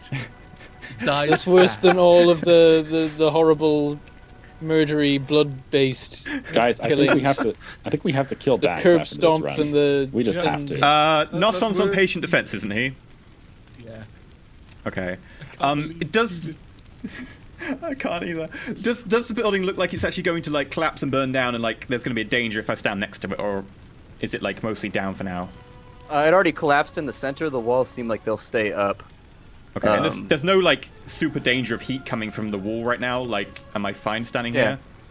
Like if somebody was to like shove you into the wall, then yeah, there'd be problems. But other than that, in which case I'm actually gonna just stand where I am. And I guess I'm pretty good for now. There's nothing I can really do in my bonus action except for, you know what, I'm gonna stealth with my bonus action because goblin. Sure. And I don't care about the dog in front of me. I'm just trying to stealth from the guys around the corner.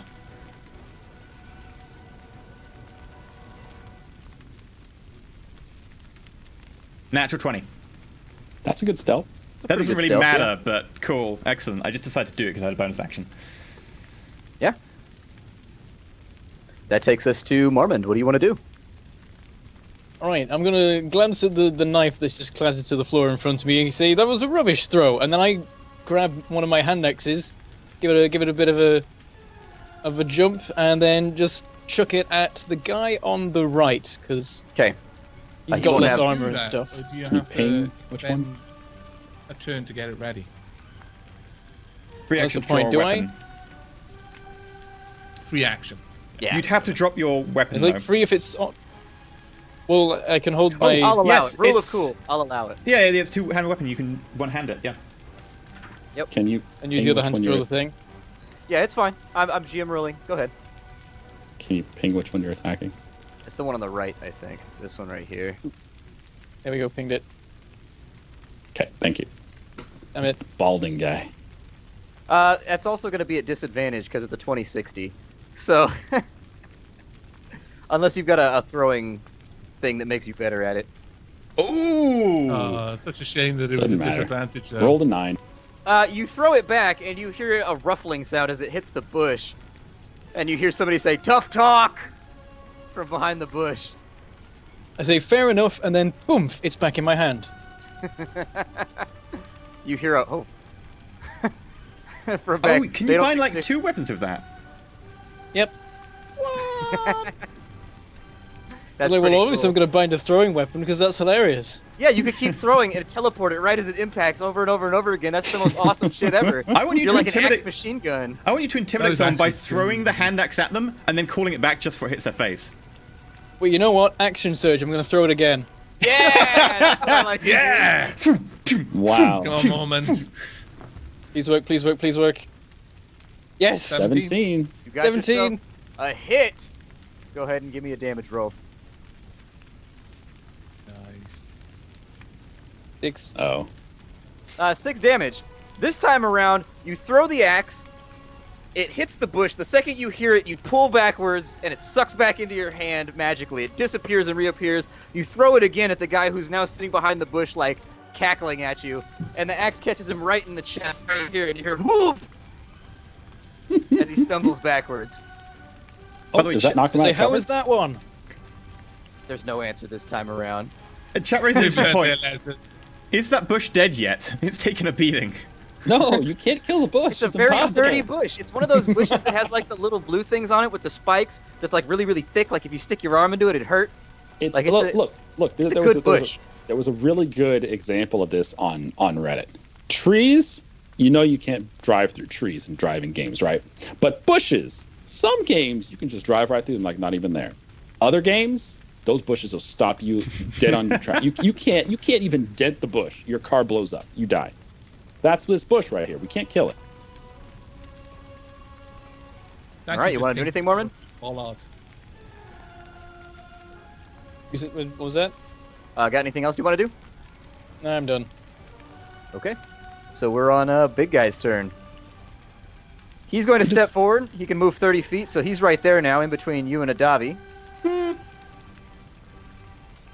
Yes. I'm just like, oh crap.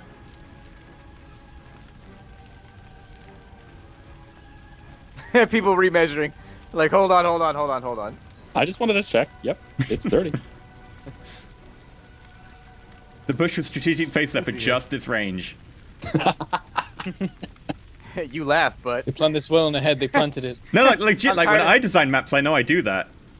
yeah, I've half-assed a lot of maps up till here, and it means that you guys breeze through it. This one, I may have done some measuring and figured where the fight was going to take place.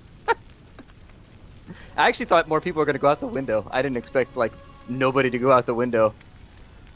This guy over here, he can go to there-ish, but keeping with corner rules, I'm going to say that if he does attack you, you'll get like a +4 to your armor class because there's a corner in the way and a person fighting you. In fact, I probably won't have him attack from right there just for... it seems hard to suspend belief right there. Okay, so the thug that just moved up to attack Adavi, he produces a large cudgel. And he's going to take a swipe at you. He's going to take a swipe at you. I don't This get is the. the thug, not the guy with the feather. Yeah, this is the guy on the right. He rolls a 12. Does that hit? Oh, it does not. It might. So- it might hit. It might hit my robe a little bit. Make it swish in the wind. Yeah, he brings the club down, but it hits some of the scaly growths that you've been trying to hide from everybody, and it just Uh-oh. ding, it comes right off. Perception check from everybody else real fast. Damn it. Would it be disadvantaged because we're a bit busy with fighting? Sure, absolutely. That sounds pretty Would fair. I Feels get no disadvantage. disadvantage because I kind of know what's there? I don't need to roll. I know That's true. what I didn't know that you were aware. I Yeah, thought that your Yeah, character's like- aware. Yeah. He Okay. he knows that basically. Yeah, we'll pretend he's a leper. Just don't let anyone else back. He's like, Dax, okay. even though you're a little bit busy being really, really depressed about the dog you just killed with your overly harsh words, I'm like, You boy, look He was a over. good boy. He was doing what his master told him, and you told him he was a bad boy, and he died in shame. you see a club come down with a lot of force on Adavi, and it just goes bing and bounces off. That's weird. Mormon, you don't catch it. You've got Oh. a large feather hat man in front of you. that Who's said, about He to does. I haven't seen these guys before. They've only just come around the corner. So I shout over to Adavi, looking at him, just doing that. I'm like, Who are these assholes? You okay? Unfortunately, Adavi, he attacks twice, though. God damn it. I've got really bad news. Yay! Tink! Does that do it again? That's the same. That's one higher. Yeah, that does not hit. Okay, so after it bounces back, he's like, "Ugh!" and he comes back again. It bounces off a second time. And now you're just standing there like Superman thinking you're invincible. Like, ha! Dax just like claps quietly. That's going to take us to Feather Hat Man. Feather Hat Man! I really need to get more sticky notes. I am destroying my book right now. He produces a long straight blade from one of the sheets at his side. And he's coming at you. He's coming at you, bro. Which year is he coming This is Mormond. Oh, no, he Yay, rolled he in that sucks at his one. life. Huh. Oh, Who really? knows? Okay. When he swings, unfortunately, his weapon sticks into the wall on that corner right there. Like, he just doesn't clear it quite well. And it just goes, chink, and it sticks into the wall. However, since it's a free action, he does have the other longsword. And he has multi-attack. He Yeah. lets go, draws another sword, and swings again. Oh But no. he- And that's where Brandon missed a trick. Oh no, he rolled a 24. Mormond, is that a hit? That It is must definitely be. a hit. Well, I mean, do you have anything you want to do? Is all that I'm saying. Do you have Any anything last you want to words? say? You know, about What your would you friends like and- I don't on think your there's anything that I There's can nothing do. you can do to again. that. No. Max, make sure you burn my Nope. porn stash. Oh, it's 6. Coming down underneath the other sword, this time he comes over like so and stabs downwards, and he gets you just right in the stomach. It gets through the mail or whatever it is that you're wearing right now. It just wiggles its way through, and you feel a searing pain as the blade bites home. The guy behind the bush over here, I'm gonna say that he can't fire into melee. Because that would be a little weird, so he's gonna take a dash action to go this way behind the building. Similarly, this guy is going to disappear this way, to the left. And then, from the back side of the building, They just keep coming. Jesus. Ooh. Nasan, Okay. Rolled a 23, by the way. Yeah, 23. I apologize. I have not been doing good this round with this. Disadvantage you with patient defense. Oh, he has patient defense. That's true. Who's Let's roll it attacking me? again. I don't know what's going on. But it fuck. cancels out because he's in stealth. Yeah. He attacks Well, twice. I so can't. there's... I can't. As long as I'm conscious, no creature has advantage against me because of my talent, which is alert. I need to know what you're doing so I can tell you what's happening. Other creatures don't get advantage to attack from hidden. Okay. It's the irony is that Is it- things can't hide. It's and like attack. some sort of like crouching tiger, hidden dragon thing. Like you hear Yeah. the arrow coming towards you, and you're like, I bad don't know if news I've missed something is- because I actually don't know what's going on. Could you just recap what's happening here? All Yeah, these rolls, I have no idea. Around the corner, so he rolled 23 twice. I hate to tell you. Okay. So with No, the that's- second one, you're still going to take the 4 damage right there. Mhm. But he attacks twice, but this time we'll do it at disadvantage. Doesn't matter. 23 Doesn't again. What? That's 3 times in a row. Yeah, man. Roll 20. This guy's really consistent. If he rolls it again, we are like in statistical impossibility land. 18. Still hits. Okay. The second arrow. Oh no. Oh! That actually takes me into negative. 10 damage as just side by side, swat, swat, arrows thud into you. And that's the end of their turn. Where did the attack come from? Oh, yes. From around that corner, right there. What an asshole. So he shot past Dax to hit me. Dax is short and he's hidden. He's in stealth mode, so I assume he's creeping low. And he actually hasn't seen Dax. He has no idea, weirdly enough, that Dax is right there, even though he's 2 feet away. Ah, cool. Shit. So what happens now with negatives that I've got? Every turn on your turn, you're gonna roll a dice. Did you say? Yeah, you gotta do death saves. On a 10 plus, death. you have 1 point towards life. On less than that, you have 1 point towards death. If you get a 1, you have 2 points towards death. If you have a 20, you instantly gain 1 HP and become conscious again. There you go. If you get 3 towards life, you become stabilized. If you get 3 towards death, you die. Uh-oh. We might need some Fs in chat, guys, but not yet. It's doggy time. No, there's Doggy- absolutely F's in chat. Doggy has no reason not to attack me. And I What's just that? slumped in front of him. But any attack on somebody that's unconscious, you're like pretty much instantaneously dead. I'm gonna say he's gonna redirect towards Dax. Alright then. But he can't see Dax. That's true. Dax is invisible. Mormon, your party just sold you out. But damn it. Okay, so as Everyone is suddenly here. Can I use a reaction as the dog starts moving towards Mormon to go and try and get the attention of the dog?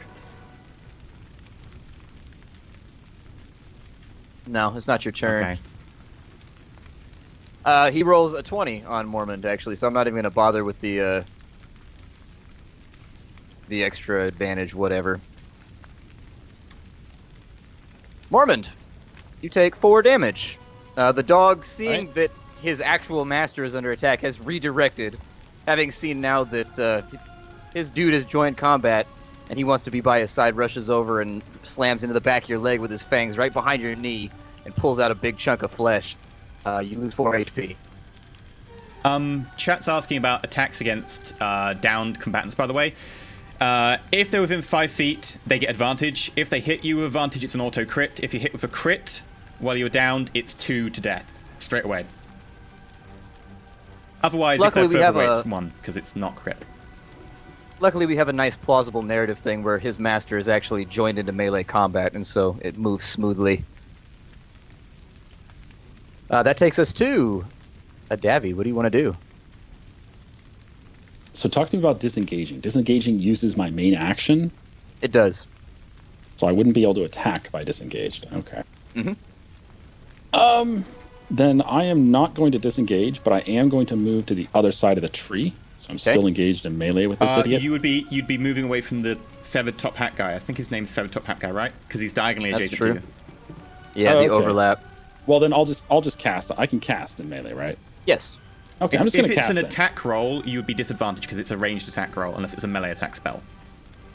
I don't have any melee attack spells yet. You don't have any touch spells?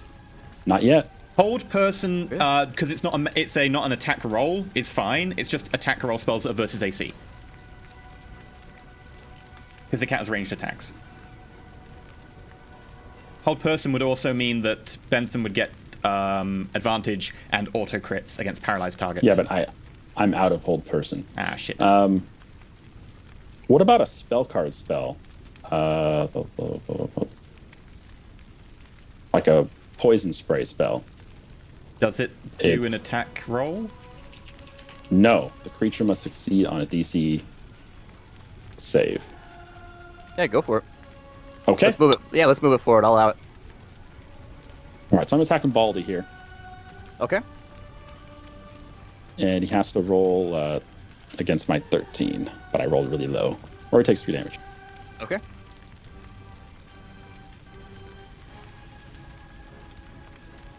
He rolls a 10.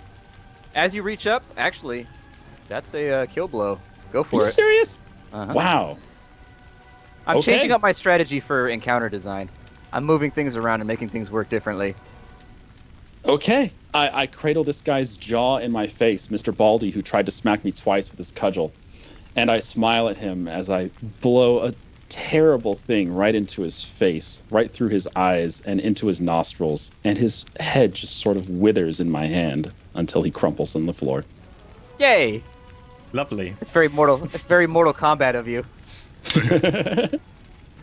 That puts us on Davi. If there was anywhere else you wanted to move to, it would still have to be inside the adjacency with Feather Hat Guy, but... If I can't get to the other side of the tree, I'm just going to stay right here. I'll turn around, though, so I can at least face my attacker. Yeah, my design strategy for encounters from now on is to make everything, like, feather light. Because you guys don't have AoEs or anything like that, but I'll make them very, very lethal. That's what I'm moving towards right now, so it makes it more dynamic and filmy.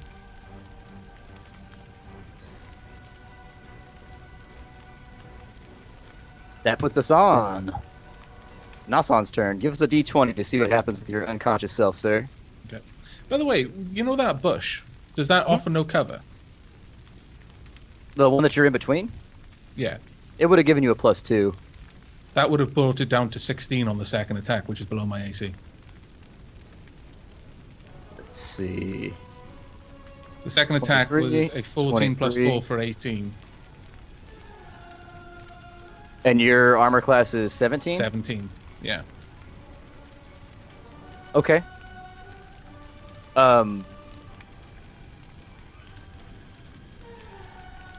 Yeah, retcon, I'll say you're back up, but from here on out, try to call me on it a little sooner. It's not your fault, it's not my fault, it's just one of those things. That's fine. I just didn't want to stop you from talking to check on the rules on how cover worked. Oh, yeah. If you want, just real fast, whenever I take a shot, just be like, I have a bush in front of me. Does that give me cover? And just remind me real fast. So, yeah, you're back up with subtract whatever the second hit was, the 10. Yeah. So you're on your feet right now. No, if it was 10, yeah, I'll be on 6, not 4. Yeah. There we go. So, what do you want to do? With my turn then, well, since we just came under attack, and the house is currently on fire. This is a bit of an awkward one, really. Let me see. Mormon's currently under attack by 3 people. Is it Davy under attack by anyone? Oh no, he killed someone, didn't he? Yeah, he's stuck inside the zone for the big feather hat guy, though. Okay.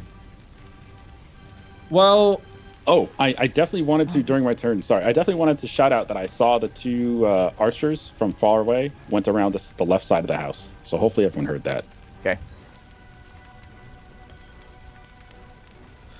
Well, I'm going to figure that since this guy was shooting anyway, it's important to try and stop him now. And since Dax is the only one that can heal, Norson is going to put himself between Dax and the immediate source of danger. And I'm just going to go just charge forward and attack. Okay.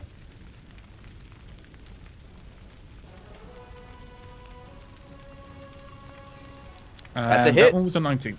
Roll me some damage. Okay. And Nice. 13 piercing damage. Very nice. Drop the hammer. Oh, wow, okay. Right, so Charging forward. I've just been hit by an arrow, so I've probably still got that sticking out of me wherever it landed. I forget what you said the first arrow struck. But I swerve around the bush and just start racing towards the source of the arrows, figuring that if they're using ranged weapons, they're going to be ill-equipped to deal with close combat. And I just streak in, and I almost come to a sliding stop as I just thrust forward with the spear. So I'm putting all of my momentum from that run behind this jab, and I just go straight through his stomach, lift him up a little bit, and then I just yank it back out, and he just crumples, clutching at his slowly unraveling intestines, and dies. Extra violent. He's gone. That takes us to Dax, unless you wanted to move somewhere.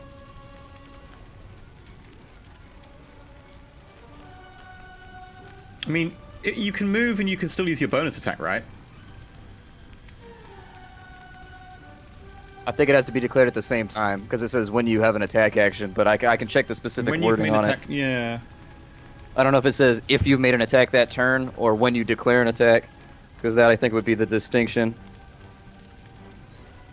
Who is that directed against? We're looking for you right now.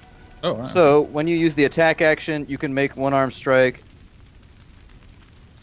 I always interpreted it as he's literally using momentum from his attack to carry forward in a kind of a flow of attacks. It wouldn't make as much I'm just sense not if, sure like, because when we move read it of out there. before, it sounded like you might be able to. Like, I always assumed it was the other way, but when we read it out before, I was like, maybe you can. The rule is conflicting because with Flurry of Blows, it says that it has to be immediately after the attack action. Yeah. Well, Flurry of Blows is With my especially for regular that, attack. maybe. Well, Flurry of Blows is expanding on that free hit. Instead of one hit, you get two yeah. as the bonus action.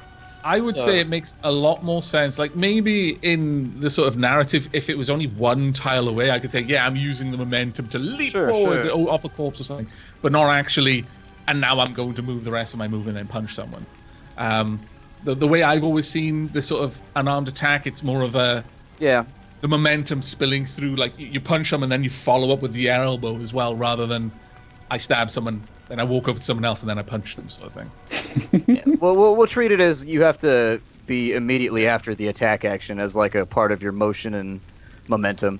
Otherwise, once Monk gets multiple attacks, that just gets ridiculous, the amount of things he could do in a turn. Dax, what do you want to do? So did Nosson move or anything? And is that archer dead? Yeah, that archer's gone as hell. Okay, cool. And you didn't move? No, I moved over to... Yeah, but you didn't move afterwards. Yeah, cool. No. How many points are you down? I am now down... I'm down 16 points. Okay. So this is a great time for me to go... Seeing this guy, like, die behind me who I didn't see, who could have, you know, probably shot me next turn, and I was very close to... Oh, thank you for that, Nosson. You don't look too good. And I yank one of the arrows out, and then immediately with my other hand put Cure Wounds at 2nd level on you. Okay.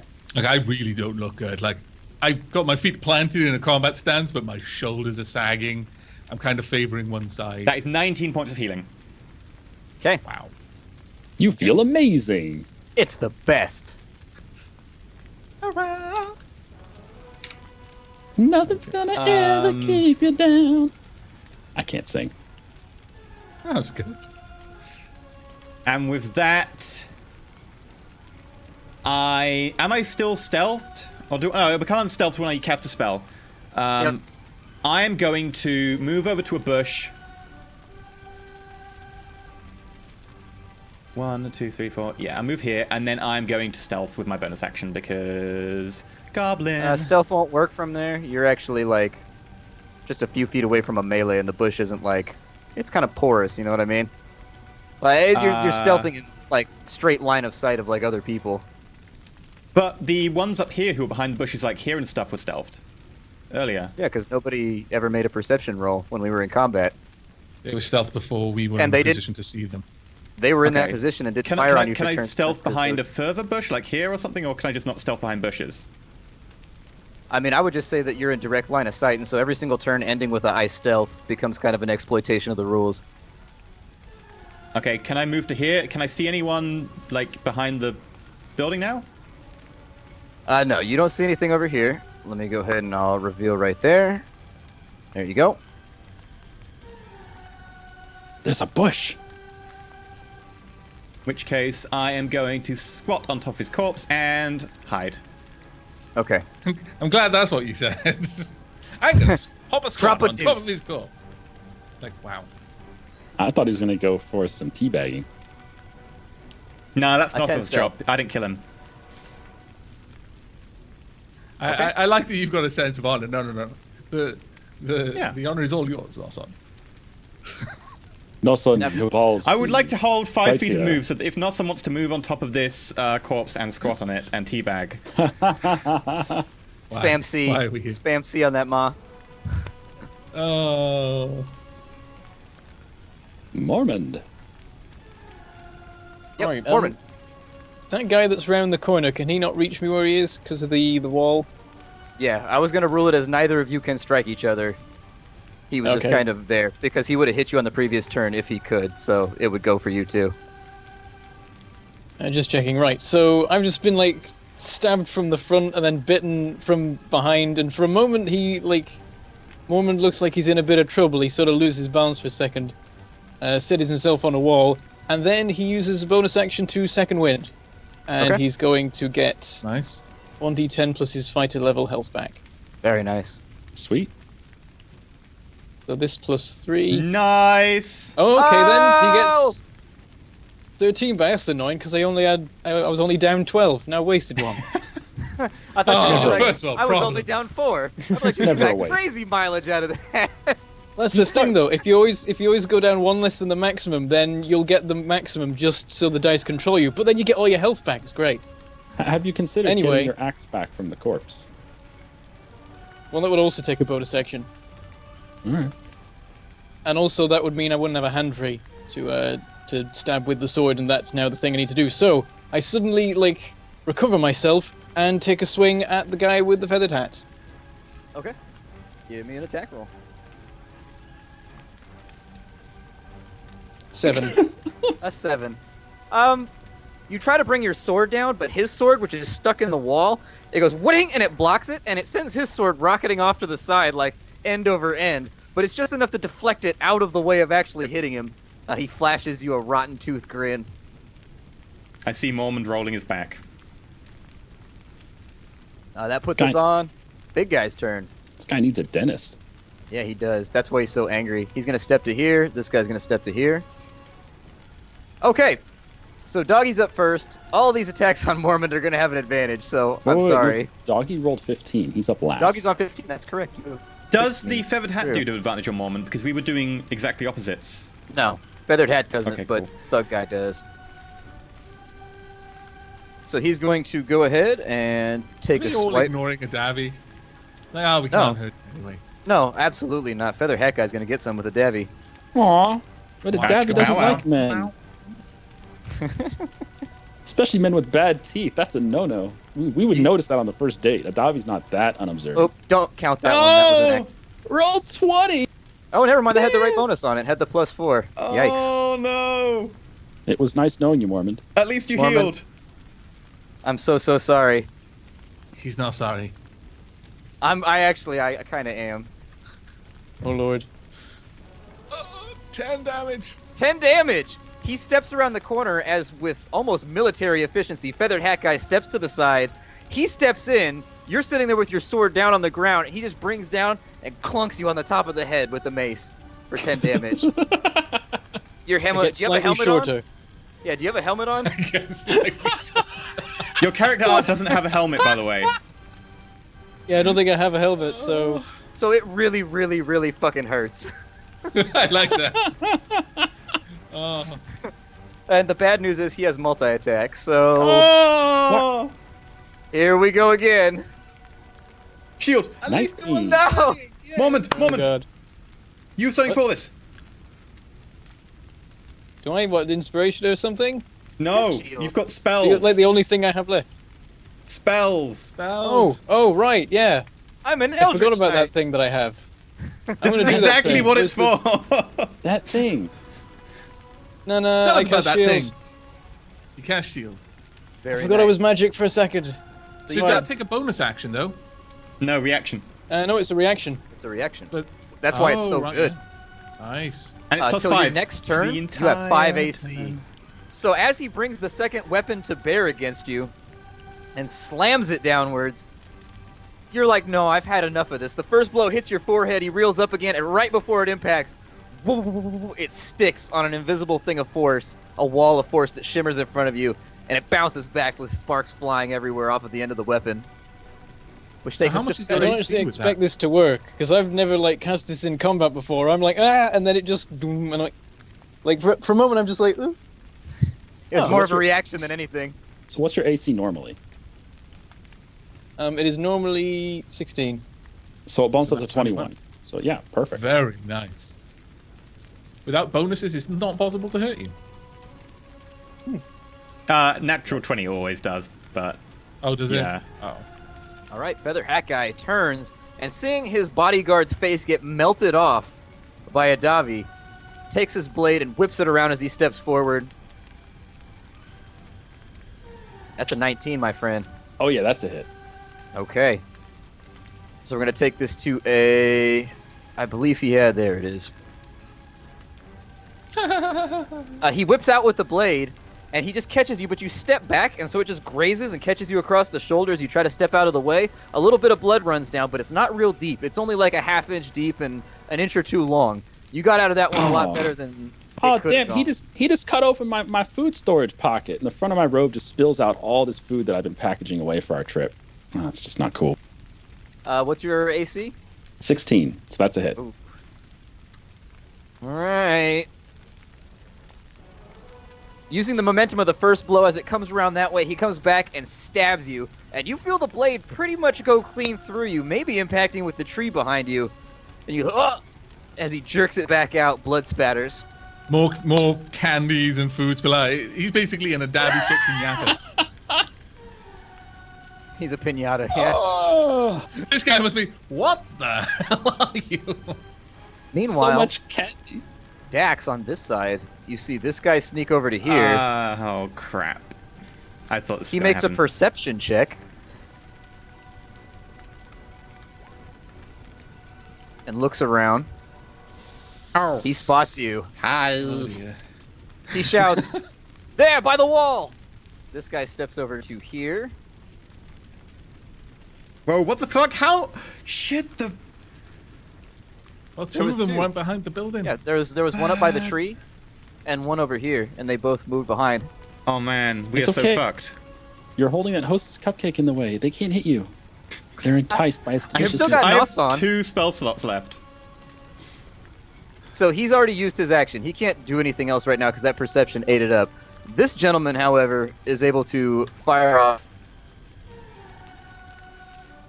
That is 16? saved by my very last bit of AC. That's my shield right there. Okay, he's got multi-attack. That just gets past my shield. Okay, so an arrow zips past your head as this guy turns. He doesn't really know where you're at, so the first arrow is kind of a placeholder as he just blind fires the corner, basically. And as you're stepping back, seeing him step around, a second arrow comes in and impacts right at the bottom of your neck. I right like to here. think that he fires the first arrow. I catch it on the shield. I pull the shield down and go, "Ha! Told you!" Ah! Oh, Ooh, 10 damage right underneath your neck as you go. That is 5 hit points I'm on. You know, as much as Noson has often fantasized about this, he doesn't really like seeing his friend get shot in the throat. As much as it is more or less literally an enactment of a fantasy. It's like there's been so many times when he's just been talking shit. So, where the someone only needs to. thing Noson wants Who's got the Lithia the Lithia thing for calling Lithia? How I do don't we do think that? straits are quite that dire. Mormon has Got it. that thing? Yes. You know what Dax is like?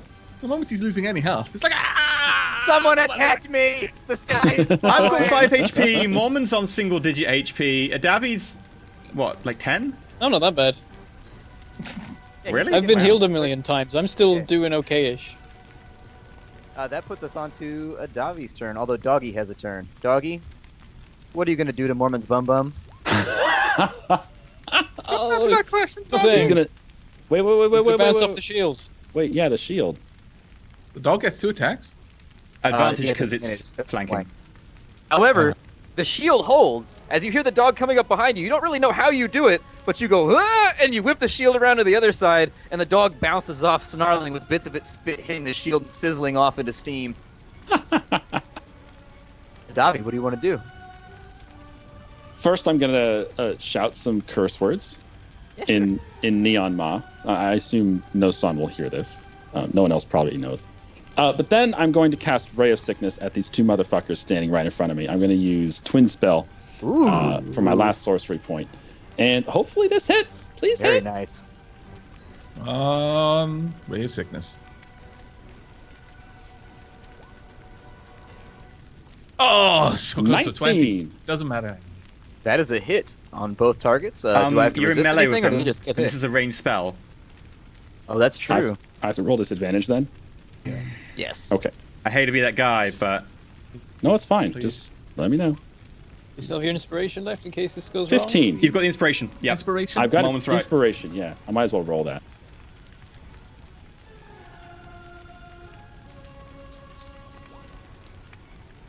Okay, so it's 17. With the 17, that is a hit on both targets. Roll me some Right. damage. We might not die. So 7 damage Okay. on the first target. Oh, and you just take that damage. The Constitution save is poison. Okay, cool. At 14 damage on the second target. And yeah, they have to roll a Constitution save or else they're poisoned. Okay. So let me get those 2 Constitution saves going on. 14 damage is completely Second. legit. That's a good one. Yeah. Very nice. So he fails. He's now poisoned. You just made it, the second one. That's 13 on 13. I think that works. Yeah. So who was the first roll for with regards to damage? Were you going in front of you, then to the corner? No, I was Like- going for the guy with the sword first, Okay. and then the feather hat guy. Okay. So the guy with the sword, he can't resist this. He's actually facing off against Mormon. You project outwards with the ray, and it hits him with such force that it launches him up into the air, disintegrates his stomach, splatters shit just all over the wall. You can hear it sizzling in the fire, and he's gone. You can probably The smell 14 it, too. damage is applied Mormon's to Feather covered Hat in, Guy. in sickly acidic poison goo. 14 damage to Big Guy. 14 damage to Big Guy. Not a bad start. Your ray slams into the back of... Actually, he'll be in the front because he's facing you. As you're doing that, you strafe it over to him, just maintaining the beam the whole time. It swishes across his chest, and you hear just a nasty, disgusting, rotten smell as his skin begins to bubble and boil and puss up. Drop So your bad sword, you you hear dummy. a smell. It's gone to that stage. You're hearing smells. Yeah. Well, yeah, I'm at 4 hit points. I'm probably hearing a lot of things you shouldn't hear. That puts up Nusson. Oh, bonus action. I'm going to Yes. squeal, and I'm going to squirm on the sword in my belly. Oh, he pulled it out. Oh, okay. That's I'm in the gonna player's look handbook, down- by the way. It says then- bonus action, squeal and squirm. That's legit. Then I'm going to look down at all the candies and pastries and stuff that's scattered beneath me. And I'm going to try to reach over and grab them. Can I reach over and grab them? Yeah. You've got something that you can feed to the Howpack now. Thank God.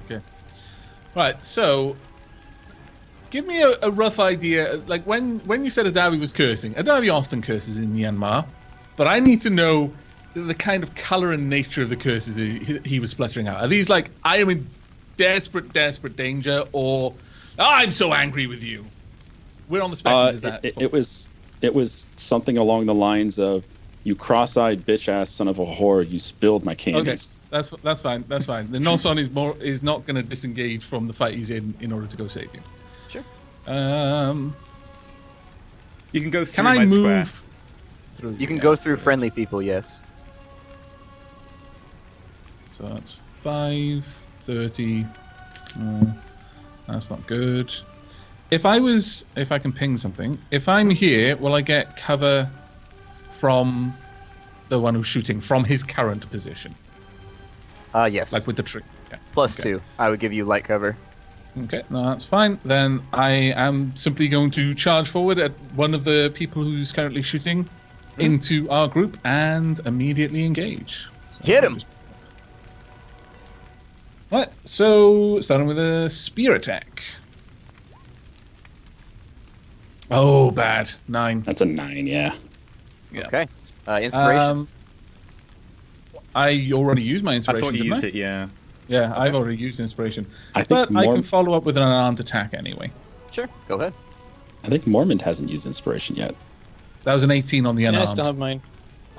Drop the hammer for me.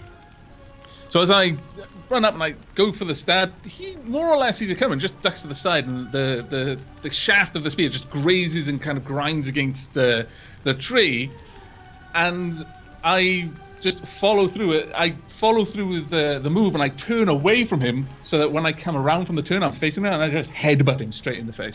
Ooh, there's a sickening crack as the front of his face collapses slightly and blood starts coming out of his eyes and his nose as he just falls backwards. A blank expression rests his face. More of a concave expression. The concave expression.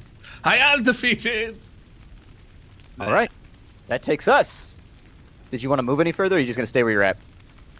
I can move after an attack, can't I? So yeah, because that move would basically put me here, I'll simply move back behind cover because I know that there's another assailant out there, so I'm just trying to make it a little bit harder for him to see me.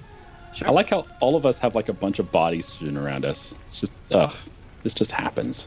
I like the way the combat flows better this way. I really do. Mhm. Like where you can Yeah. stack up on like numbers and just give them like, make it. Yeah, we theatrical. had a discussion about it, didn't we? Yeah. We had It a was discussion really nice. about making it a bit more like an action movie, basically, where unless you have like a name, you get one shot, and then you just make up for it with a ton of numbers to make it more interesting. Did you roll damage on that shot, Osan? No, that's what No, he's because just... it was an instant kill. Got it. Thank you. That takes us to Dax. What do you want to do? Be a badass. Go stab that sucker. Go stab him. There's. You know you want to. Tell him bad dog. Bad dog. Can I Very can I bad hold dog. a? I can't hold a. You can only hold an action, right? You can hold an action, yeah. Can you hold a bonus action? Like by rules, you can't. No, it would be an action that you Can I actually cast? take. Can I just forego all my actions and then hold an action that can cast a bonus action spell? I'll allow it, yeah. That's Cool. fine. In which case, I'm just gonna move over to here, and I'm going to hold healing word. If anyone goes down, I'm going to wait. I can do it from. Let me just check the range on healing word because I don't know if I can hit. Sure. Noson as well. Healing word. 60 feet. Yeah, so I can see everyone from there. So I'm going to just move there, take out behind the bush, and I'm going to hold healing word so that if anyone goes down, I healing word them up. Okay. Fine by me. Mormont, what do you want to do? Alright, so the guy with the feathered hat's still standing, right? Mhm. I'm just going to take a swing at him. Cool.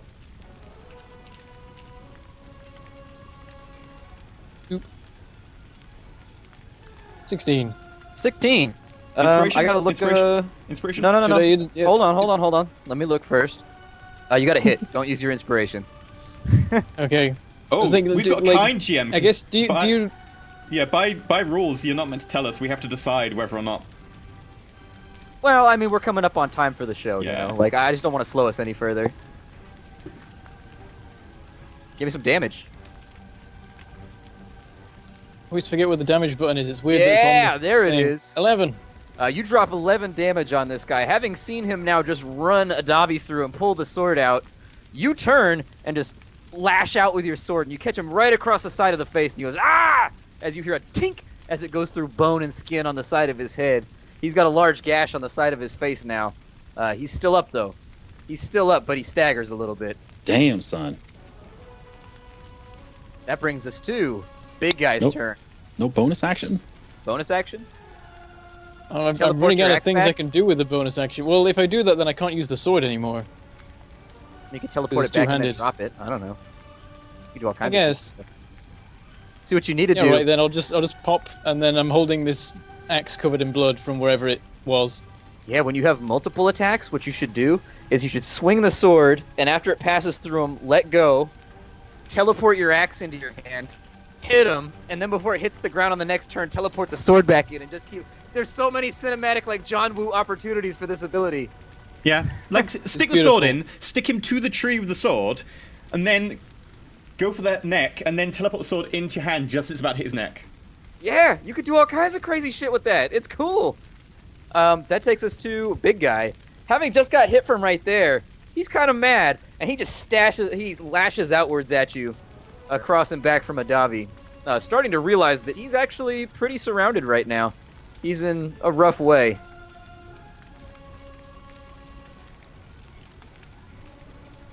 That's a 9. You managed to dance backwards out of the way. In fact, the back of your leg hitting the front of the dog's face as you step backwards and pushing it slightly. His second attack comes through, though. As he stabs, he pulls back, whips around. But no, nothing. You are on your A game right now, dancing back and forth, just staying out of the way. You have been hurt today, and you've decided you don't want to be hurt anymore. You are done with the bleeding and getting stabbed thing. That takes us over to... Doggy? Oh, Arrow Guy's got to fire. Arrow Guy's got to fire. He's going to fire at Nasan, since that's pretty much the only target that he has. That's going to give him... 3. Okay, the arrow just thuds into the side of the tree. The cover serves you well. As far as... We're at Adavi's turn, but that's going to be Doggy's turn, so we'll let Doggy take his attack on Mormon. Why did I roll a d6? It's an 18. Is that a hit? That is a hit. Are you going to play your reactive ability? Do you have any more of it? I could cast it one more time, but... I can heal if you go down. Yeah, I'll leave it. Sounds good to me. You can't kill me, so it's probably fine. And before it's not fine. It's fine. The dog grabs on, and you feel your leg stick a little bit, and it hurts, like there's pressure on your leg, and you can feel some of the skin getting pinched and bruised, but it doesn't get through the armor that's wrapped around your legs. Question: how do you determine when the dog is able to knock you prone? Oh, strength. I'm sorry, strength save too. Oh, Would have got away with it. Would have got away with it. Those pesky kids. 11. 11. You just barely scrape by on the save. Actually, is it a 12? Hold on, let me check and make sure it's not a 12. It might be a 12. I think it might be a 12. I think it's a 12, actually. Said it's a 12. Damn you, Adavi! Oh no, it's DC I think we missed 11. a bunch of these rolls. It's DC 11. There you go. Oh. Man! You win. That takes us to Adavi's turn. What do you want to do, Adavi? I want to try to non-lethally kill this guy, but I don't know if you can do that with spells. We're allowed to, but it depends on the GM. Yeah, it's GM ruling. Whether I would probably say no for like some of the gnarlier spells. Basically, it depends on what spell you cast. It's like if you hit him with a... It's gonna be the same thing I did with Baldy. I'm gonna grab his chin and blow some nasty poison up his nostrils and eyes. Okay. Yeah, how is that doing? How is it ever going to be non? non-lethal? Yeah. I don't know. Oh, and I rolled max Ooh. damage, so he has to do a DC 13 con save. Okay. Well, let's make that happen, Captain. Oh, he saved. Oh, wow. As you go in to do the same thing to the other guard, you get the feeling that he noticed what you did, and he slaps your hand to the side, and when you exhale, the fog just goes past his shoulder as he visibly holds his breath while squinting, as blood is kind of squirting out of the side of his face. That's okay. I'm coughing up blood as I'm laughing at him too. Nasa! Just... What do you want to do? Okay. Well, can you reveal more of the map that I can see from this position so I know I'm not about to run into something? As far as I can see. No, don't do it. It's going to be a bunch of carts rolling by. Oh. Okay. It's the barrels of that's Dookie. good enough for me. So, let me just make sure that this is... Yeah, it's well within my range. That's 20. I'm just going to run up, and I'm howling as I'm charging now, and I heft my spear up into my hand, and I just leap at the last one, and I try to stab down on him. As you I'm leap, acting... It's almost in slow motion. In your head, you hear... I was wondering if it was going to make an appearance at some point. Okay.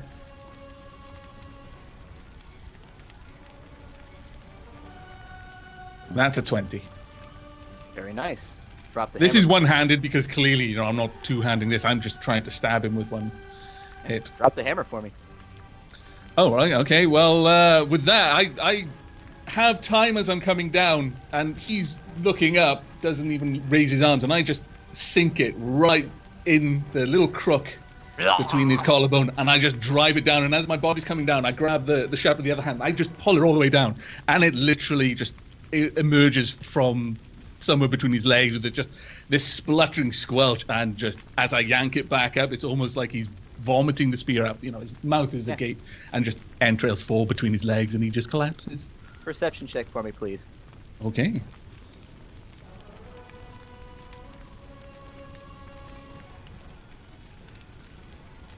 Ten. As the spear travels upwards, almost in that slow motion that always seems to come around whenever the voice starts speaking, you look at the blade as it's coming out, and some of the beads of blood that are running along the side of the spear sink into it. Oh. Unless you want to move anywhere with the rest of your movement. Yeah, I do. I'm clearly gleeful as I'm pulling this back up, but that actually catches my eye, and I almost sober from the enjoyment of the battle at that, and I simply move away. I move away at a fair pace. I go back to where I was, and I crouch down, like looking around, like what the hell just happened? I'm staring at the spear and staring back over at the corpse and looking around to see if anyone saw it.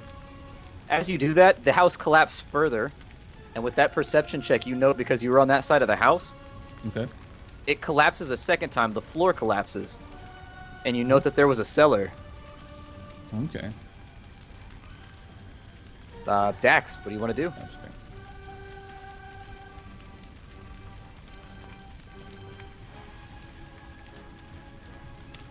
I believe this makes him surrounded because he's got 3 people around him, doesn't it? I'll allow it, yeah. I would like to non-lethally punch him in the face with my rapier. Okay. Punching him with the rapier. Surely that's stabbing. The pommel. Natural 20. I just run up to Very him nice. and, like, does it knock him out? I only need to roll damage? Where's the damage? Roll damage. I'll let you know. 11. As you run up, and you hit him with an uppercut as hard as you can while jumping through the air, like Michael Jordan style, basically. I want to punch him in the balls. Oh, you want to hit him in the balls? Yeah. Okay. He That is rises never up on non-lethal. his... I just want to impart this information. You ever go for an attack on a guy's balls? That's never non-lethal. You should know this. I want the point of the rapier to go just under his junk, and then he's like, oh, Hugh, I didn't get stabbed in the ball. And then, like, full on with the card, straight in. Well, His man that's card what is you going to do. be confiscated for this. But he's still up. He And definitely Fury of rises the up Small. on the balls of his feet. I had Fury of the Small for +3 damage. Okay. He's still standing. Fuck. I turn to Mom and I go, take him alive! And I would like to cast Healing Word on myself with my bonus action. Go for it. Healing Word. There we go. 9. So at this point, because we're out of time, you guys have him surrounded. You've killed all the other combatants. Make me, if you're in part of that 3 pile right there, make me an attack roll real fast. Because you've already expressed your interest in taking him alive. Oh, How do you advantage. attack without a... Is there like a straight up attack button? It would be 1d20 plus your strength. Don't do it with advantage because this is just a barometer. It's not a real... okay, I'm just 21. looking to see.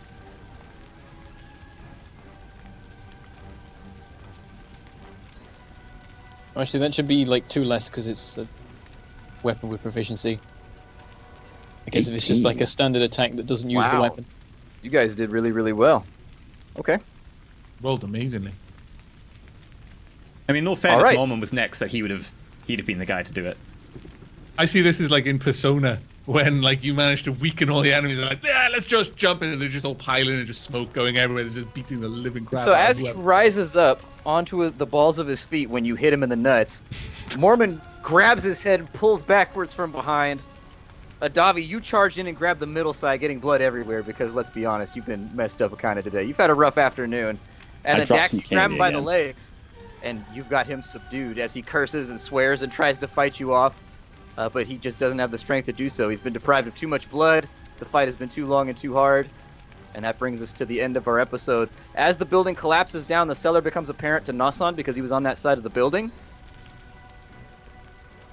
Everybody make me a perception check, please. Natural 1. 15. Okay. 5.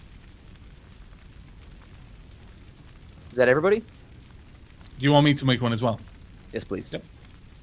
We're surrounded By by the way, there's a 100 dog still crossbowmen. alive. 18. Dax, Mormon, and Nusson, you feel the earth tremble for a moment. And strangely enough, the sky changes colors for just a second. Adavi, you got blood everywhere. You can't see anything. You're trying to hold down this asshole who's writhing and won't let go.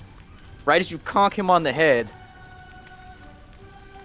Dax and Nusson, you see a small beam of light raise up very, very far in the distance.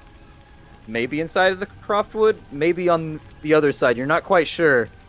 And you hear boom as the earth shakes underfoot. A massive beam of pink light launches into the sky, sending the clouds parting on either side. You see trees bend backwards as they travel towards you as a gust of wind slams into the party. Constitution saves, please. Holy crap. 16. 19. 8. 13. Okay, Nasan. As the wave of wind hits you, you lean forward and try and get ready for it, having seen the trees bending clearly in your direction. Your feet slide on the earth 2 or 3 feet backwards before you roll, head over heels, up into the silo, basically sitting up against it. Everybody else, you basically just tuck into the ground on top of this guy, essentially, as the wind rolls over your backs. Budging slightly, this is a very, very strong wind. But you managed to make it through without any negative effects, and that's where we're going to end for the day. Ba ba ba ba ba ba Ba-ba-ba-ba-ba-ba. Boom. Ba ba ba. Someone just dropped a nuke. It was God pink. drums. It The was God pink drums nuke. are playing. It was a pink nuke. It was okay. It was friendly. Thank you for That's coming. how it works. If it's red, it's dangerous. If it's pink, it's funny. Yep. Okay. It's bubble We gum. are roll for it, and this is our D&D campaign. We do hope that you enjoyed it today. Myself, Enter Elysium, Avik, Shenmue, and of course Bentham, all playing together to kind of give you guys a fun storyline experience. Do a little bit of combat here today. We have a blast playing the game with all of you. We appreciate you stopping on by. If you haven't had a chance, please consider supporting us through the Patreon. It's the great way to keep us in business and keep us making fresh content, because this does represent a considerable amount of time for most of us. But aside from that, Avik, where can we find you outside of the Roll4It world? You can find me over on youtube.com/Avac. You can find me on Twitch at twitch.tv/Avac and on Twitter at Avac_. Currently, I am playing Force of Nature. We're about halfway, possibly 3/4 of the way through my first taste coverage of that game. Really, really enjoying it. I'm also playing RimWorld Alpha 16, as well as some Civilization 6 and Stardew Valley, amongst some other things. There are a couple of games that are on the horizon at the moment. And I am probably, after the after show, going to be streaming some Mass Effect 2 as well. Cool. How about you, Bantam? Okay, you can find me on YouTube at Mangleport Gaming, where I play mostly Factorio, but also other things such as Astroneer and Rodina. And there's been a gap in videos recently because I've been super busy, which is why I wasn't here last week. And it should be over now. There's stuff recorded. It's going to be coming out from like tomorrow onwards. So that's all good. And what about Shen? What are you doing? Well, my name's Shen, and I play a lot on Twitch, about 8 hours a day. Lately, we've been doing XCOM 2, which is going to be my final run in the game, because face it, with XCOM 2012, as soon as Long War came out, I played Long War, and that was it. And guess what's coming out for XCOM 2? It's Long War, baby. It's Long War. Very soon. There's no point in playing regular XCOM once you've played it long. Whoa. Wait. XCOM 2012, we know that for a fact. We don't know that about XCOM 2. We'll see. Okay, you make a valid point. I hope it lives up to the expectation, though, because I'm excited for it. Also been playing RimWorld Alpha 16. I'm having a blast. My cities keep burning down. People can't put out fires anymore. It's fucking hell, and I'm having a lot of fun with it. You can find me at twitch.tv/Shenmue, 9 a.m. Pacific to 5 p.m. Pacific, and youtube.com/Shenmue2. What about Mr. EE? You can catch me at youtube.com/Elysium, where I am uploading my Mass Effect 3 streams. Soon there'll be Long War as well. There's also Hearts of Iron 4, which is in an interesting place right now as Australia, trying to take over the world. What else? There's other videos, niche. Some other stuff. It's good. You should check it out. There's also twitch.tv/Elysium, where I stream normally Saturdays, not this Saturday, and a load of surprise streams at the moment because I'm trying to play as much Mass Effect 3 as I want because it is fun, and I cannot wait for Andromeda. I just hope it doesn't suck. And yeah, my Twitter and stuff. So, yeah. Splat. Did we already get Bentham? We did, didn't we? Yeah, we did me.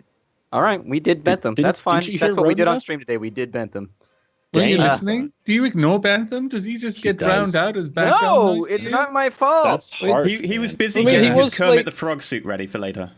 I was trying. That's yes, right. I did see over him there, talking, which is why I talking kept to looking over Mrs. there. Splat. She was probably just laying it down, wink, and just scuttled off to find her. Freshly Yeah, laundered. believe It in gets that. crispy from time to time. But You can find me at youtube.com/SplatterCatGaming, where I'm playing Long Dark Challenges at the moment. you always have to one up us, dude. Why are you always going to take that extra step? Because I have no shame whatsoever. I'm no shame, but I'm electable. We'll go with Long Dark Challenges are happening. We're doing the Whiteout Challenge right now. The next one we're going to do is the Hunted Challenge. Probably finishing up the Whiteout Challenge in the next week or so. I'm also playing Force of Nature.